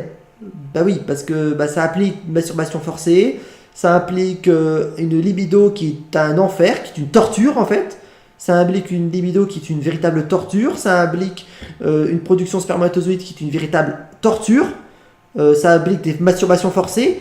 Donc justement, l'abaissement de la fertilité, c'est positif justement. C'est positif justement, c'est ce qu'on cherche, à mettre fin à la fertilité justement. C'est positif justement. Alors certes, si tu veux des enfants, tu peux à la rigueur congeler du sperme à la rigueur. Moi, je ne l'ai pas voulu, mais tu peux. Donc, il faut arrêter de dire « Ah mais vous avez vu, ils vont mettre fin à leur fertilité, c'est dangereux. » Et pourquoi ils parlent de ça? C'est tout simplement parce que ce sont des croyants chrétiens très religieux et du coup, ça les dérange qu'on mette fin à la natalité, à la reproduction. Parce que dans la religion chrétienne, qu'est-ce qu'ils promouvoient dans la religion chrétienne? Principalement la reproduction. Voilà. Donc c'est pour ça qu'ils font la promotion de la reproduction. C'est parce que dans la religion chrétienne, qu'est-ce qui est promu? La reproduction. Voilà. C'est pour ça que ça les dérange. Parce que on met fin à notre reproduction et ça les dérange. Ils ne le supportent pas. Parce que dans la religion chrétienne, ils font du coup la promotion de la reproduction. Et ça les dérange. Ils ne le supportent pas. Là, voilà la vérité. Mais pour les personnes trans, c'est une torture. La libido, la production spermatozoïde, c'est une torture. C'est des masturbations forcées, c'est une torture mentale. On parle d'une véritable torture en fait. Ça, j'imagine aussi que l'information sur toutes les conséquences possibles n'est pas toujours disponible ou donnée aux personnes qui souhaitent aller dans cette direction. Pas suffisamment. On parle normalement de consentement éclairé, mais là... Non, c'est faux. Les consentements sont totalement éclairés. Internet, avec les réseaux sociaux, sont là pour totalement nous informer. Maintenant, les informations, en fait, aujourd'hui, n'ont jamais été aussi présentes, les informations n'ont jamais été autant faciles à trouver sur Internet. Donc non, il y a des livres, des documentaires. C'est devenu très facile même d'avoir les informations nécessaires. Donc certes, à l'époque, c'était très compliqué d'avoir les informations, mais aujourd'hui, non, aujourd'hui, c'est devenu très facile d'avoir les infos. Donc non, encore une fois, elle ment. Encore une fois, c'est pas vrai. Les informations sont très faciles à avoir. Donc encore une fois, c'est un mensonge. Je pense qu'on ne peut pas utiliser ces mots-là, souvent aussi parce que la personne a tellement envie d'aller rapidement. La personne arrive déjà avec son diagnostic, en fait. C'est pas, on va chez pour finir par se rendre compte qu'en fait, on souffre d'un burn-out, qu'on souffre de stress post-traumatique. C'est ce qui est hypocrite. Là, elle est en train de dire, mais vous savez, en fait, une personne trans qui va voir un psychologue, elle sait déjà qu'elle est trans. Ah putain, c'est hypocrite, mais je te jure, mais putain que c'est hypocrite. Elle sait déjà qu'en fait, une personne trans qui va voir un psychologue est déjà trans, elle le sait très bien que le diagnostic est déjà là et qu'en fait le cas de la personne trans ne changera pas simplement parce qu'on ira voir une personne trans, un psychologue. Elle le sait très bien en fait. Ce qu'elle est en train de dire, c'est « Oh, mais vous savez, une personne trans ne s'arrêtera pas d'être trans parce qu'elle ira voir un psychologue. » Et là, c'est exactement ce qu'elle est en train de dire. Qu'une personne trans continuera d'être trans même en allant voir un psychologue. Et là, c'est exactement ce qu'elle est en train de dire. C'est hypocrite, mais putain que c'est hypocrite. Non, là, on arrive et on dit, voilà, mon problème, c'est ça. C'est que je suis née dans le mauvais corps. Je veux que maintenant, vous puissiez m'adresser à un endocrinologue. Donc, on veut absolument aller vite. Alors, on n'est pas prêt à entendre une quelconque remise en question de ce dont on pourrait souffrir. Là... Bah normal, tu souffres de quelque chose. Bah, il faut qu'on te soigne, on te guérisse de ça. Mais pas en te lavant le cerveau, pas en disant que ta souffrance n'est pas légitime, parce que bah sinon on nie ta souffrance, on nie qui tu es, on nie ton existence, et là pour le coup, bah oui, clairement, bah c'est pas bien. Bah oui, et c'est ça le problème. C'est clairement ce que tu dis, c'est il faut nier ton existence, nier ta souffrance par un autre moyen alternatif en disant que ta souffrance, elle est due à autre chose. Et c'est ça qui te dérange en réalité. C'est que on légitime la souffrance des personnes trans. C'est ça qui te dérange. On légitime la souffrance des personnes trans et ça te dérange. On observe maintenant justement des jeunes qui sont pleins de certitudes et qui s'en fichent des conséquences. En fait, on n'y pense pas et on en parle très peu. On entend parfois dire que de prendre un traitement hormonal pourrait réduire l'espérance de vie. Mais personne dit ça. Personne n'a dit ça. Je sais pas qui a dit ça, mais personne n'a dit ça. À part les transphobes, personne ne dit ça. Aucun scientifique, aucun médecin spécialisé dira les bloqueurs de puberté, les hormones réduisent l'espérance de vie. Personne ne dit ça. on l'entend pas souvent. Alors Bah concrètement, normal qu'on l'entend pas souvent, ça n'existe pas. C'est pas vrai, c'est un mensonge. C'est pour ça que personne ne dit ça. Il y a des preuves scientifiques et médicales qui prouvent que c'est un mensonge. de combien on réduit l'espérance de vie, je saurais pas vous dire. Et je sais même pas si on a suffisamment de recul. Mais en tout cas... Si on a suffisamment de recul, parce que comme j'ai dit, il y a plus de 27 études scientifiques et médicales sur le sujet. Avec notamment l'étude de 2018 avec les plus de 3800 patients transgenres qui ont été découverts avec la dysphorie de genre dans la street terminale du cerveau. Donc on parle quand même de 99% de personnes trans qui ont une dysphorie de genre dans la street terminale du cerveau, qui a été prouvée par scan IRM et qui a été prouvée par des preuves scientifiques et médicales. Donc si, il y a du recul, il y a des preuves scientifiques, il y a des preuves médicales, donc si, il y a du recul. Donc c'est faux, encore une fois, tu mens. Il y a des conséquences sur la santé, clairement. Non, c'est pas vrai, il n'y a pas de conséquences sur la santé. C'est pas vrai. Et c'est vrai que c'est difficile à aussi voir les conséquences à long terme, puisque finalement ces traitements-là sont assez récents. C'est-à-dire qu'avant, il y a quelques années encore, on n'utilisait pas ça pour... Enfin, ces hormones-là n'étaient pas utilisées pour une transition de genre. Donc effectivement, les conséquences à 10-15 ans sont encore... Oui, mais c'est justement ça qui est hypocrite. C'est qu'à la base, ces traitements-là étaient utilisés pour des personnes cisgenres, c'est-à-dire des personnes qui ne sont pas trans, et qui étaient utilisés pour des gens, par exemple, qui avaient une puberté précoce, qui avaient trop de poils, qui avaient... voilà. Donc c'est là où c'est encore plus hypocrite, justement. Parce que c'est des personnes trans qui utilisent ces traitements, là, ça vous dérange. Ce seraient des personnes qui seraient pas trans, qui seraient hétéro, cisgenres, et qui auraient simplement trop de poils ou une puberté précoce, là, ça vous dérangerait pas. Ce qui vous dérange, c'est que les personnes trans existent. C'est ça qui vous dérange. à étudier, quoi. Oui, et rien que les conséquences de la pilule, on a Oh non. observé maintenant des cas Oh putain, vraiment en question l'existence de la pilule maintenant. Oh putain. graves de jeunes filles qui décédaient subitement N'importe quoi. Parce qu'elles utilisent la pilule. N'importe quoi. d'un traitement hormonal, la pilule contraceptive. N'importe quoi. Alors oui, il faut des fois laisser le temps à un traitement avant de pouvoir se rendre compte des effets délétères. Mais va te faire soigner, hein. Va voir un médecin. Personne, aucune fille va mourir parce qu'elle prend la pilule. N'importe quoi. Précipiter dessus. Ah non, mais vraiment, les chrétiens et les ultra-conservateurs ont vraiment une fixation sur la reproduction, sur la natalité, où ils prennent les femmes pour des pondeuses. Mais c'est vraiment ça. Ils prennent vraiment les femmes pour des pondeuses, comme des poules. Mais c'est le cas. Il y a vraiment une fixation sur la procréation. C'est triste. Il y a vraiment une fixation sur la reproduction. C'est dingue. Dès sa sortie. Alors, puisque tu parles de la pilule, justement, c'est un sujet intéressant. Qu'est-ce que tu penses de ça, de la pilule contraceptive? C'est présenté comme une grande avancée pour l'émancipation féminine. Qu'est-ce que tu en penses en tant que femme aussi, évidemment? Je pense que c'est une solution simpliste et qu'on a toujours tendance à aller vers le plus simple aujourd'hui. Alors qu'avant, les femmes avaient des rapports aussi, pas toujours dans le but de procréer, et elles réussissaient à ne pas tomber enceinte systématiquement.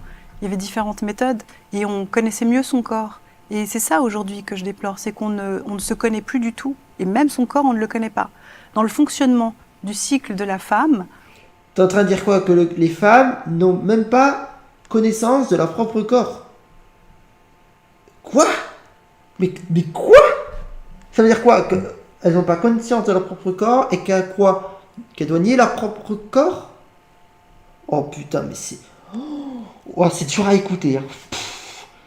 Là, les discours sont pas simplement anti-féministes, pas transphobes, ces discours sont anti-humains, sont contre l'humanité.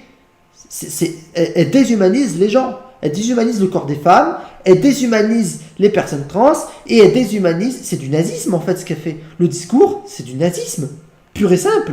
On est dans du nazisme en fait. on peut observer des variations de température, différentes variations que je ne vais pas détailler ici, qui permettent de savoir où on en est dans son cycle et à quel moment on a des jours qui sont dangereux. Donc aujourd'hui, on est aidé par la technologie, on a même des applications dans lesquelles on peut rentrer ces paramètres et cette application va nous dire à quelle date on devrait faire attention. Alors on peut tout à fait se passer de la pilule sans avoir plus d'accidents parce que de toute façon même la pilule n'est pas fiable à 100%. Ces méthodes-là ne sont pas fiables à 100%, comme le pré. Attends, t'es en train de dire quoi? Que si t'as une relation sexuelle et que tu prends pas la pilule, oh bah, on prend pas la pilule, de toute façon, on a des risques de toute façon qui sont très faibles. Mais tu te fous de la gueule de qui? Tu te fous de la gueule de qui, sérieux? Mais de qui tu te fous? Tout le monde, toutes les femmes du monde savent que si elles ont un rapport sexuel et qu'elles prennent pas de pilule, qu'elles vont tomber enceintes. Elles le savent toutes. Putain, elles le savent toutes. T'es la seule à te dire « Oh bah non, si t'as un rapport sexuel et que tu prends pas la pilule, tu tomberas pas enceinte. » Mais 99,9% des femmes dans toute la planète savent très bien que si elles ont un rapport sexuel et qu'elles ne prennent pas la pilule, tomberont enceintes. Elles le savent. Et toi, t'es la seule à dire qu'elles vont pas tomber enceintes. Qu'elles ont aucune chance de tomber enceintes. Mais sur quelle planète tu vis, sérieux? Tu vis sur quelle planète? Putain! Le préservatif ne l'est pas non plus. Je dirais plutôt qu'aujourd'hui, j'inviterais les jeunes filles à s'approprier leur cycle, à connaître leur corps, et ça fait partie de leur pouvoir féminin. Non mais c'est pas en connaissant son corps que ça va empêcher les femmes de tomber enceintes en ayant un rapport sexuel sans au préalable prendre une pilule. Ça n'a aucun sens. Même si tu connais ton corps et ta biologie de ton corps, ça va pas empêcher que tu tombes enceinte sans prendre la pilule. Ça n'a aucun sens. Si tu prends pas la pilule, tu tomberas enceinte, quoi qu'il arrive. Et c'est bien plus intéressant et moins néfaste pour la santé. Donc la pilule, je trouve que... Mais ça c'est aussi très courant chez les extrémistes chrétiens, qu'ils veulent empêcher les femmes de prendre la pilule parce que pour eux ça serait contre la féminité, contre la pureté de la femme en quelque sorte. Mais c'est profondément anti-féministe. Les femmes se sont battues comme d'arrache-pied pour avoir accès justement au traitement contre la reproduction. Elles se sont battues d'arrache-pied pour avoir accès à la pilule. Elles se sont battues pendant des années, pendant des siècles, pour avoir accès à la pilule. Elle est en train de nier plusieurs siècles de combats. Combien de femmes ont été victimes d'enfants, de bébés qu'elles ont eus par des viols et qu'elles essayent d'avoir qu'elles essayaient d'empêcher par l'avortement ou par la pilule du lendemain. Combien de femmes ont essayé de se battre contre ça? Et là, elle est en train de dire que leur combat n'est pas légitime. Mais c'est complètement absurde. Aujourd'hui, on a quand même une montée de témoignages, même sur les réseaux sociaux, de jeunes filles qui disent « Ah, moi, j'en prends plus. Je veux plus faire subir ça à mon corps, leur donner ce traitement hormonal. Je remarque des effets secondaires. » Et si on s'éloigne des jeunes filles et qu'on prend celles qui ont passé la quarantaine, on entend de plus en plus de femmes qui disent « Je ne supporte plus. En fait, mon corps me dit stop. Ça fait 25 ans que je suis sous pilule. Maintenant, c'est terminé. » Et c'est aussi finalement, la question se pose de dire, mais est-ce qu'il y a, pourquoi ce seraient les femmes qui devraient prendre la pilule et pourquoi il n'y a pas un équivalent pour les hommes? Là aussi, en termes d'égalité. Ça existe, hein, il y a bien la pilule pour hommes, ça existe. finalement, les hommes n'ont pas de moyens de contraception, je dirais, à part, C'est faux, ça existe. Il existe bien une pilule pour hommes. par le préservatif Ça existe. et différentes autres interventions possibles, mais il n'y a pas ce... C'est toujours la femme qui prend la contraception, quoi, finalement. Donc il y a une inégalité là. De moins en moins, justement, si on arrête de prendre la pilule, on parle quand même beaucoup de vasectomie, qui est parfois pour enlever cette charge à la femme, mais parfois aussi, et ça c'est une autre dérive de cette société, pour se stériliser avant même d'avoir eu des enfants. Vraiment, c'est un autre problème, mais on va dire, et ça c'est une démarche assez woke, justement, de dire l'humain est un parasite pour la planète. Oh mon Dieu, qu'est-ce que je viens d'entendre là? Oh putain. Bon bah elle a osé le dire, l'humain est un parasite pour la planète. Voilà. Oh mon Dieu. Cette femme, c'est une nazie. Il n'y a pas d'autre explication. C'est une nazie. C'est une vraie nazie, cette femme. Il n'y a pas d'autre explication. C'est une nazie. C'est une nazie, cette femme. Alors, Oh il ne mon faut Dieu. pas faire d'enfants, donc je me stérilise à 20 ans. Hommes Oh et femmes mon confondus. Oh mon Dieu. Mais personne ne dit ça. Oh putain. Ah, c'est chaud. Putain, c'est chaud de l'entendre. Au secours. Quitte à regretter 10 Oh ans mon après. Dieu. Voilà. Par rapport à la pilule du lendemain, est-ce que là, c'est pas une valve de sécurité peut-être aussi pour les femmes qui auraient été violées ou j'en sais rien, qui voudraient pouvoir s'assurer de pas tomber enceinte? Oui, il faut pas enlever tout ce qui existe. Je ne dis pas que tout ce qui est hormonal est systématiquement mauvais, mais c'est à prendre avec précaution. Alors, pourquoi pas la pilule du lendemain, mais certaines filles, je le sais de sources médicales, ont tendance à utiliser la pilule du lendemain comme un moyen de contraception. C'est-à-dire qu'elles ne font jamais attention et elles vont aller prendre la pilule du lendemain. Et alors? En quoi que c'est un problème de prendre la pilule le lendemain? En quoi que c'est un problème? On a même des jeunes filles qui vont utiliser l'avortement de cette manière-là et Ouais, et alors? en subir 15, 20 dans leur vie. Là, on a un Oh problème. non, c'est faux. 15-20 avortements, ça n'existe pas. Là, la vente des chiffres qui sortent de nulle part. Je sais pas d'où sortent ces chiffres, mais c'est complètement faux. Le problème, c'est de ne pas se responsabiliser. Et c'est- Ah, parce que c'est à la femme de se responsabiliser. Mais t'es profondément contre les femmes, en fait. Parce que c'est aux femmes de se responsabiliser. Tu viens de dire tout l'inverse tout à l'heure, que les femmes n'ont pas forcément à supporter la charge de la contraception. Et maintenant, tu dis qu'elles doivent se responsabiliser. Bah, je comprends plus rien. Tu disais l'inverse tout à l'heure, en disant que les femmes n'ont plus à subir cette charge. Et maintenant, tu dis l'inverse. Tu dis que maintenant, elles doivent se responsabiliser. Donc, je comprends plus rien. C'est soit l'un, soit l'autre, mais ça peut pas être les deux en même temps. Alors là, je comprends plus rien. Moi. Tout à l'heure, tu disais l'inverse, donc je comprends plus rien. Alors là, j'arrive pas à comprendre. c'est important quand je parle de connaître son corps, de se connaître soi, ça en fait partie. Et de ne pas être dans une société irresponsable. D'autant que la pilule du lendemain, alors là, pour avoir des Ah, témoignages, parce que c'est sûr que prendre la pilule du lendemain, c'est être une société irresponsable, entre guillemets. Oh putain. Je suis sûr que toi aussi, en réalité, tu la prends, la pilule du lendemain, sans même le dire. Enfin, alors, t'es hypocrite parce que je suis sûr que tu l'as déjà pris une fois dans ta vie, la pilule du lendemain. Arrête, elle va pas le nier. aussi personnel, c'est aussi Alors, arrête. une espèce de choc hormonal ultra violent qui fait que ça Ah peut bon, le prendre la pilule, c'est un choc hormonal violent. Ah bon? avoir des conséquences physiques à C'est potentiellement n'importe assez quoi. long terme quand même, avec un chamboulement de la personnalité, enfin différents types de dérèglements, donc c'est pas anodin non plus Non, du de tout. prendre ça, quoi. Et ça perturbe le cycle après. Donc oui, on voit bien que c'est un shoot hormonal puissant. Au final, ces réflexions sur les questions de genre, alors elles sont marquées aujourd'hui par ces tendances, certes un peu idéologiques, mais est-ce que c'est pas aussi l'idée que l'être humain, certes, a une biologie, mais ne se réduit pas à elle? Dans les traditions un peu anciennes, on avait la notion d'âme et d'esprit, qui finalement différenciait aussi l'être humain à un autre niveau que sa biologie. Oui, mais ça, c'est ce qu'on appelle la croyance religieuse, là, monsieur. Oui, ça sépare là, mais oui, c'est séparé, oui, de la biologie. Mais c'est ce qu'on appelle une croyance religieuse. Donc, ça n'est pas comparable, en fait. Parce que ça, c'est une croyance religieuse. Donc, ça n'est pas comparable. Parce que c'est une croyance religieuse, monsieur. C'est une croyance. Et une croyance, c'est personnel. Ça n'est pas quelque chose qui fait partie de la société. C'est personnel, une croyance. La croyance religieuse, c'est personnel. C'est profondément intime. Et qui est au cas par chaque individu. Chaque individu a une croyance personnelle. Voilà, donc c'est n'importe quoi ton argument en fait. Ton exemple n'a aucun sens, monsieur. Est-ce que les mouvements aujourd'hui qu'on peut qualifier de woke, effectivement, ne cherchent pas aussi, vont pas dans ce sens d'une émancipation de la biologie, qui dans ce sens pourrait être vue comme assez positive, puisque la biologie a aussi peut-être des limitations desquelles on aimerait se détacher. Est-ce qu'on peut vraiment se détacher de ces limitations?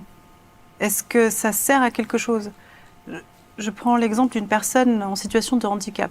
Quelqu'un qui ne peut pas faire l'usage de ses jambes. Est-ce qu'il doit renier ça et dire ah non? Oh putain, elle va dire une dinguerie. Oh là, je le sens pas. Ah putain, pourquoi elle parle des handicapés? Oh putain, elle va dire une dinguerie. Elle va insulter les handicapés, je le sens pas. Oh putain, je le sens pas. Mais moi, je renie mon corps n'existe pas parce que je n'accepte pas cette limitation. Il veut fuir vers où? Vers quelle est la voie de cette émancipation? Avant de fuir quelque part, il faudrait peut-être d'abord savoir où on va. Et ça, je ne le vois pas dans le wokisme. Il n'y a pas de direction. Donc, nier l'âme, nier l'esprit et n'être... Non mais personne nie l'âme ni l'esprit. On dit simplement que c'est une croyance qui est personnelle et qui est au cas par cas. C'est pas un cas généralisé. Vous parlez de l'âme et l'esprit comme si c'était réel et comme si c'était un cas généralisé. C'est quelque chose qui n'a jamais été prouvé scientifiquement, c'est quelque chose qui n'a jamais été prouvé médicalement, et c'est quelque chose qui ne fait pas référence à la société. C'est pas social, l'âme et l'âme, c'est pas social, ça fait partie d'une croyance personnelle, qui est au cas par cas.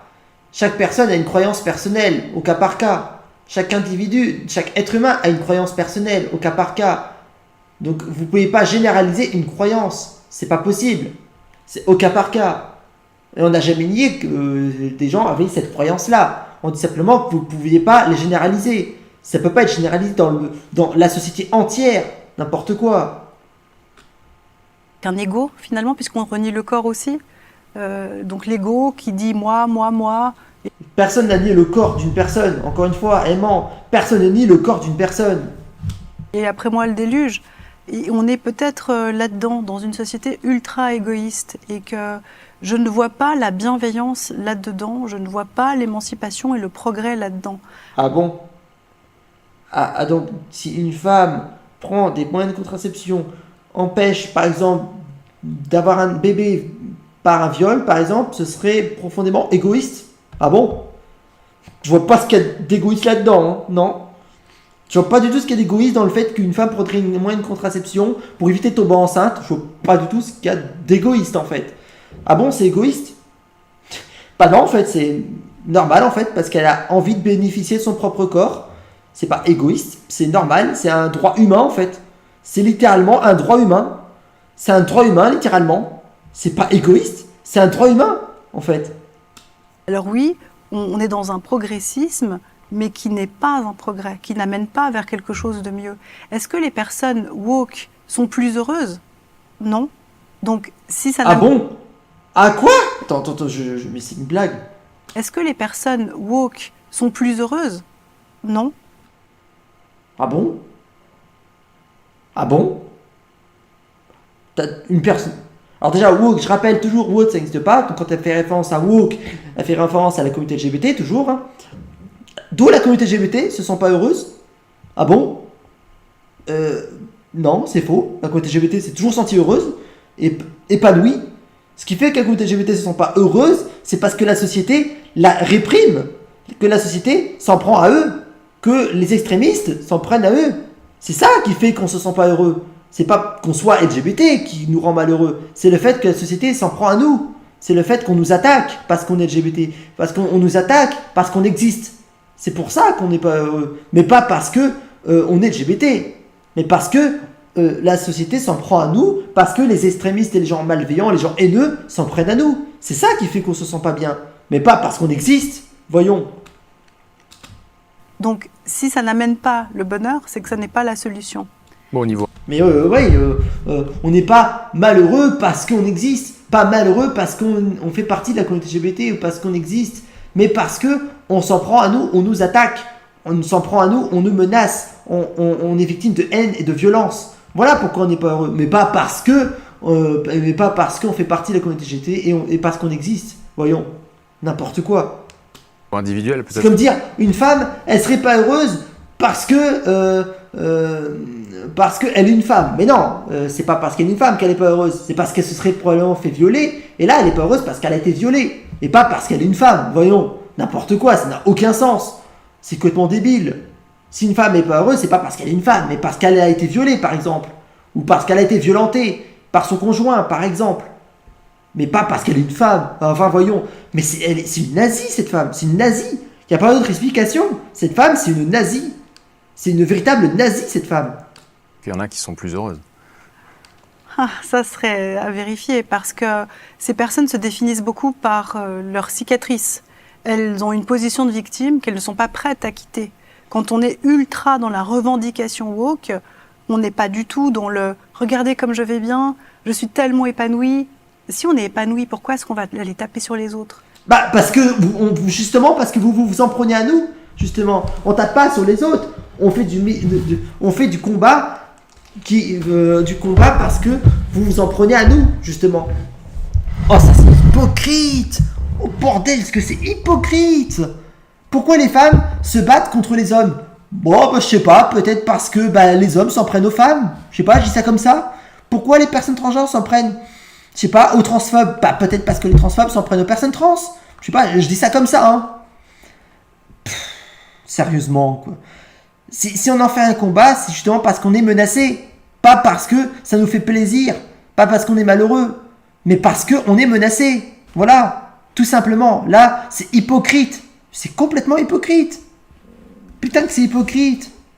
Si on s'en prend aux transphobes, c'est parce que les transphobes sont contre nous. Et pas parce que ça nous fait plaisir. Si je suis à l'aise dans mon identité de femme, pourquoi est-ce que je vais commencer à m'attaquer et m'en prendre aux hommes? Bah parce que les hommes sont contre toi. Voilà pourquoi tu t'irais t'en prendre aux hommes. Parce que les hommes sont contre toi. En disant vous êtes tous des agresseurs. C'est que Alors non, personne dit ça. Hein. Aucune femme dit tous les hommes sont des agresseurs. Aucune femme dit tous les hommes sont des agresseurs. Alors oui, il y a des femmes qui le disent, mais ce sont des extrémistes. Ces femmes-là sont d'extrême droite, sont des extrémistes en général. La plupart des femmes bienveillantes et civilisées ne disent pas tous les hommes sont des agresseurs. Non. La plupart des femmes savent très bien que tous les hommes ne sont pas des agresseurs. j'ai un problème avec ça. Donc je pense qu'on est toujours en train de rejeter la faute sur l'autre plutôt que de voir ce qu'on a à l'intérieur. Et de renier tout ça, en fait, c'est un peu comme de dire rien n'existe alors que... Quoi? De nier que tu t'en prends aux hommes parce que les hommes s'en prennent à toi, de nier que les femmes s'en prennent aux hommes parce que les hommes s'en prennent aux femmes, du coup les femmes se battent contre les hommes parce que les hommes du coup s'en prennent aux hommes, les hommes s'en prennent aux femmes, ça serait du coup nier... Attends, mais c'est une Si blague. un peu comme de dire rien n'existe alors que si on prend notre corps comme un véhicule, Ce serait dire que rien n'existe. Parce que tu dénonces que les femmes sont menacées par les hommes. Du coup, ce serait nier qu'on existe. Et que rien n'existe. Au secours, ça n'a aucun sens. pourquoi pas, faisons cette comparaison-là. Donc j'ai quand même un esprit qui habite dans ce corps. Ce corps est mon véhicule, j'en aurai un seul pour toute ma vie. Je Ouais. peux changer la couleur, je peux changer les pneus, mais je ne vais pas changer le châssis. La base, Le châssis. De quoi elle parle? Par quoi elle fait référence par le châssis? Fait référence à quoi? va rester la même, alors autant l'accepter. Ah. En gros, elle est en train de dire que même si ton corps te fait souffrir, même si ton corps te tue à petit feu, même si ton corps c'est une torture en fait, hein. Même si ton corps te torture, tu dois quand même continuer à te torturer physiquement, en gros. C'est ça qu'elle est en train de dire. Que même si ton corps il est une torture, vu que biologiquement il te torture, bah tu dois continuer à te torturer physiquement, parce que de toute façon, il te torture biologiquement ce corps. Alors tu dois continuer à l'accepter, hein. Tu dois continuer à accepter que ce corps te torture, puisque ce corps te torture biologiquement. Donc, autant l'accepter, hein. C'est ça qu'elle est en train de dire, littéralement. Mais c'est une nazie, en fait. En fait, c'est une nazie. Elle est nazie, en fait, cette femme. C'est une nazie. Elle est en train de dire, bon, vous savez, les femmes trans souffrent dans leur corps biologiquement. Alors bon, elles doivent continuer à souffrir parce que de toute façon, ce corps, il est biologique. Donc elles doivent continuer à souffrir et se faire torturer par leur corps biologique puisque de toute façon, ce corps, il est biologique. Donc à quoi bon le changer, ce châssis, comme elle le prétend, hein. Elle le prétend comme étant un châssis. Ce qui est complètement hypocrite et absurde.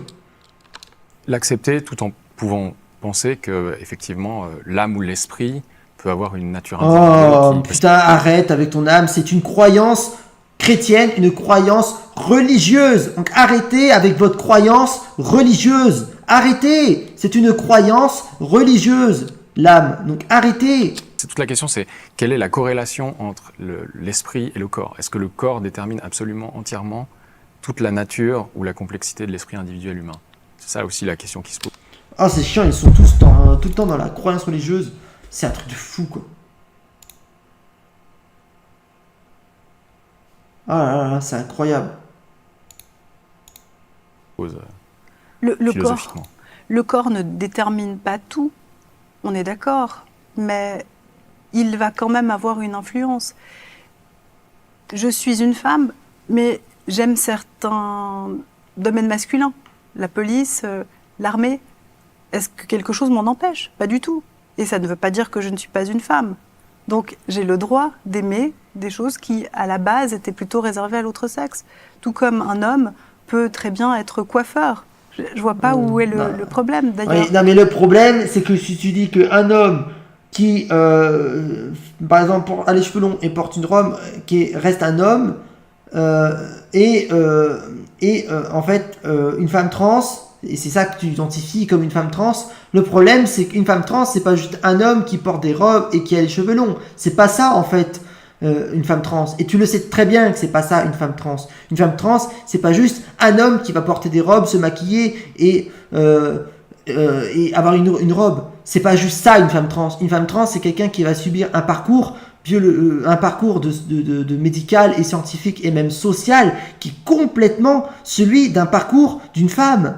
C'est pas juste s'habiller en tant que femme, c'est vraiment un parcours féminin. C'est-à-dire que ton développement hormonal va changer, parce que tu vas subir un parcours hormonal avec des oestrogènes et des blocages de testostérone, avec un changement par la vaginoplastie, une construction vaginale, une construction mammaire avec des seins, parfois même des seins biologiquement, avec du coup les hormones, avec une féminité qui va se développer, une voix aiguë, on va te retirer la pomme d'Adam, et dans la société on va te prendre pour une femme, tu vas vraiment être une femme dans la société.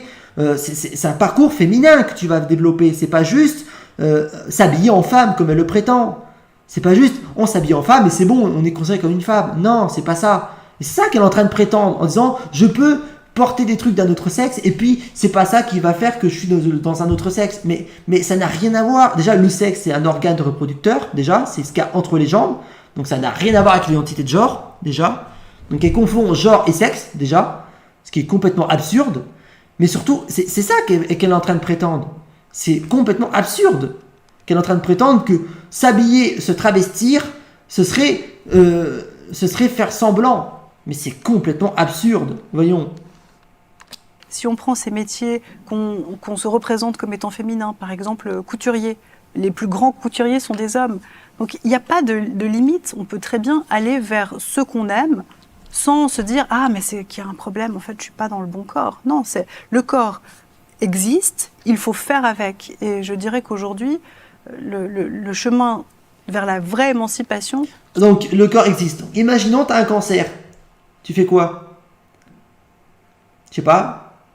Tu continues de biologiquement dire « Bon, j'ai un cancer, je reste du coup dans cette situation, je vais crever. Parce que le cancer, il vient biologiquement. Donc à quoi bon le nier? À quoi bon le nier? Ce cancer, il m'est arrivé biologiquement. Donc à quoi bon le nier, ce cancer? C'est ça qu'elle est en train de dire. Putain, mais c'est hypocrite. Mais non, les gens qui ont un cancer, ils vont se battre pour lutter contre. C'est normal en fait. Les gens vont pas dire « Oh, ce cancer, il m'est arrivé biologiquement. Alors à quoi bon lutter contre ?» Non, ils vont lutter contre. C'est normal. C'est ça, c'est de composer avec ce qu'on a pour aller vers l'aboutissement et vers le bonheur, ce qui va nous permettre justement... Bon, on en est allé assez loin comme ça. C'est absurde, je vais pas aller jusqu'au bout. C'est une nazie. Hein, c'est une nazie. Il n'y a pas d'autre explication. Hein, voilà. Bah, je vais m'arrêter là parce que franchement, j'en ai assez bu. Donc je vous dis à plus tard et j'espère que ça vous a plu.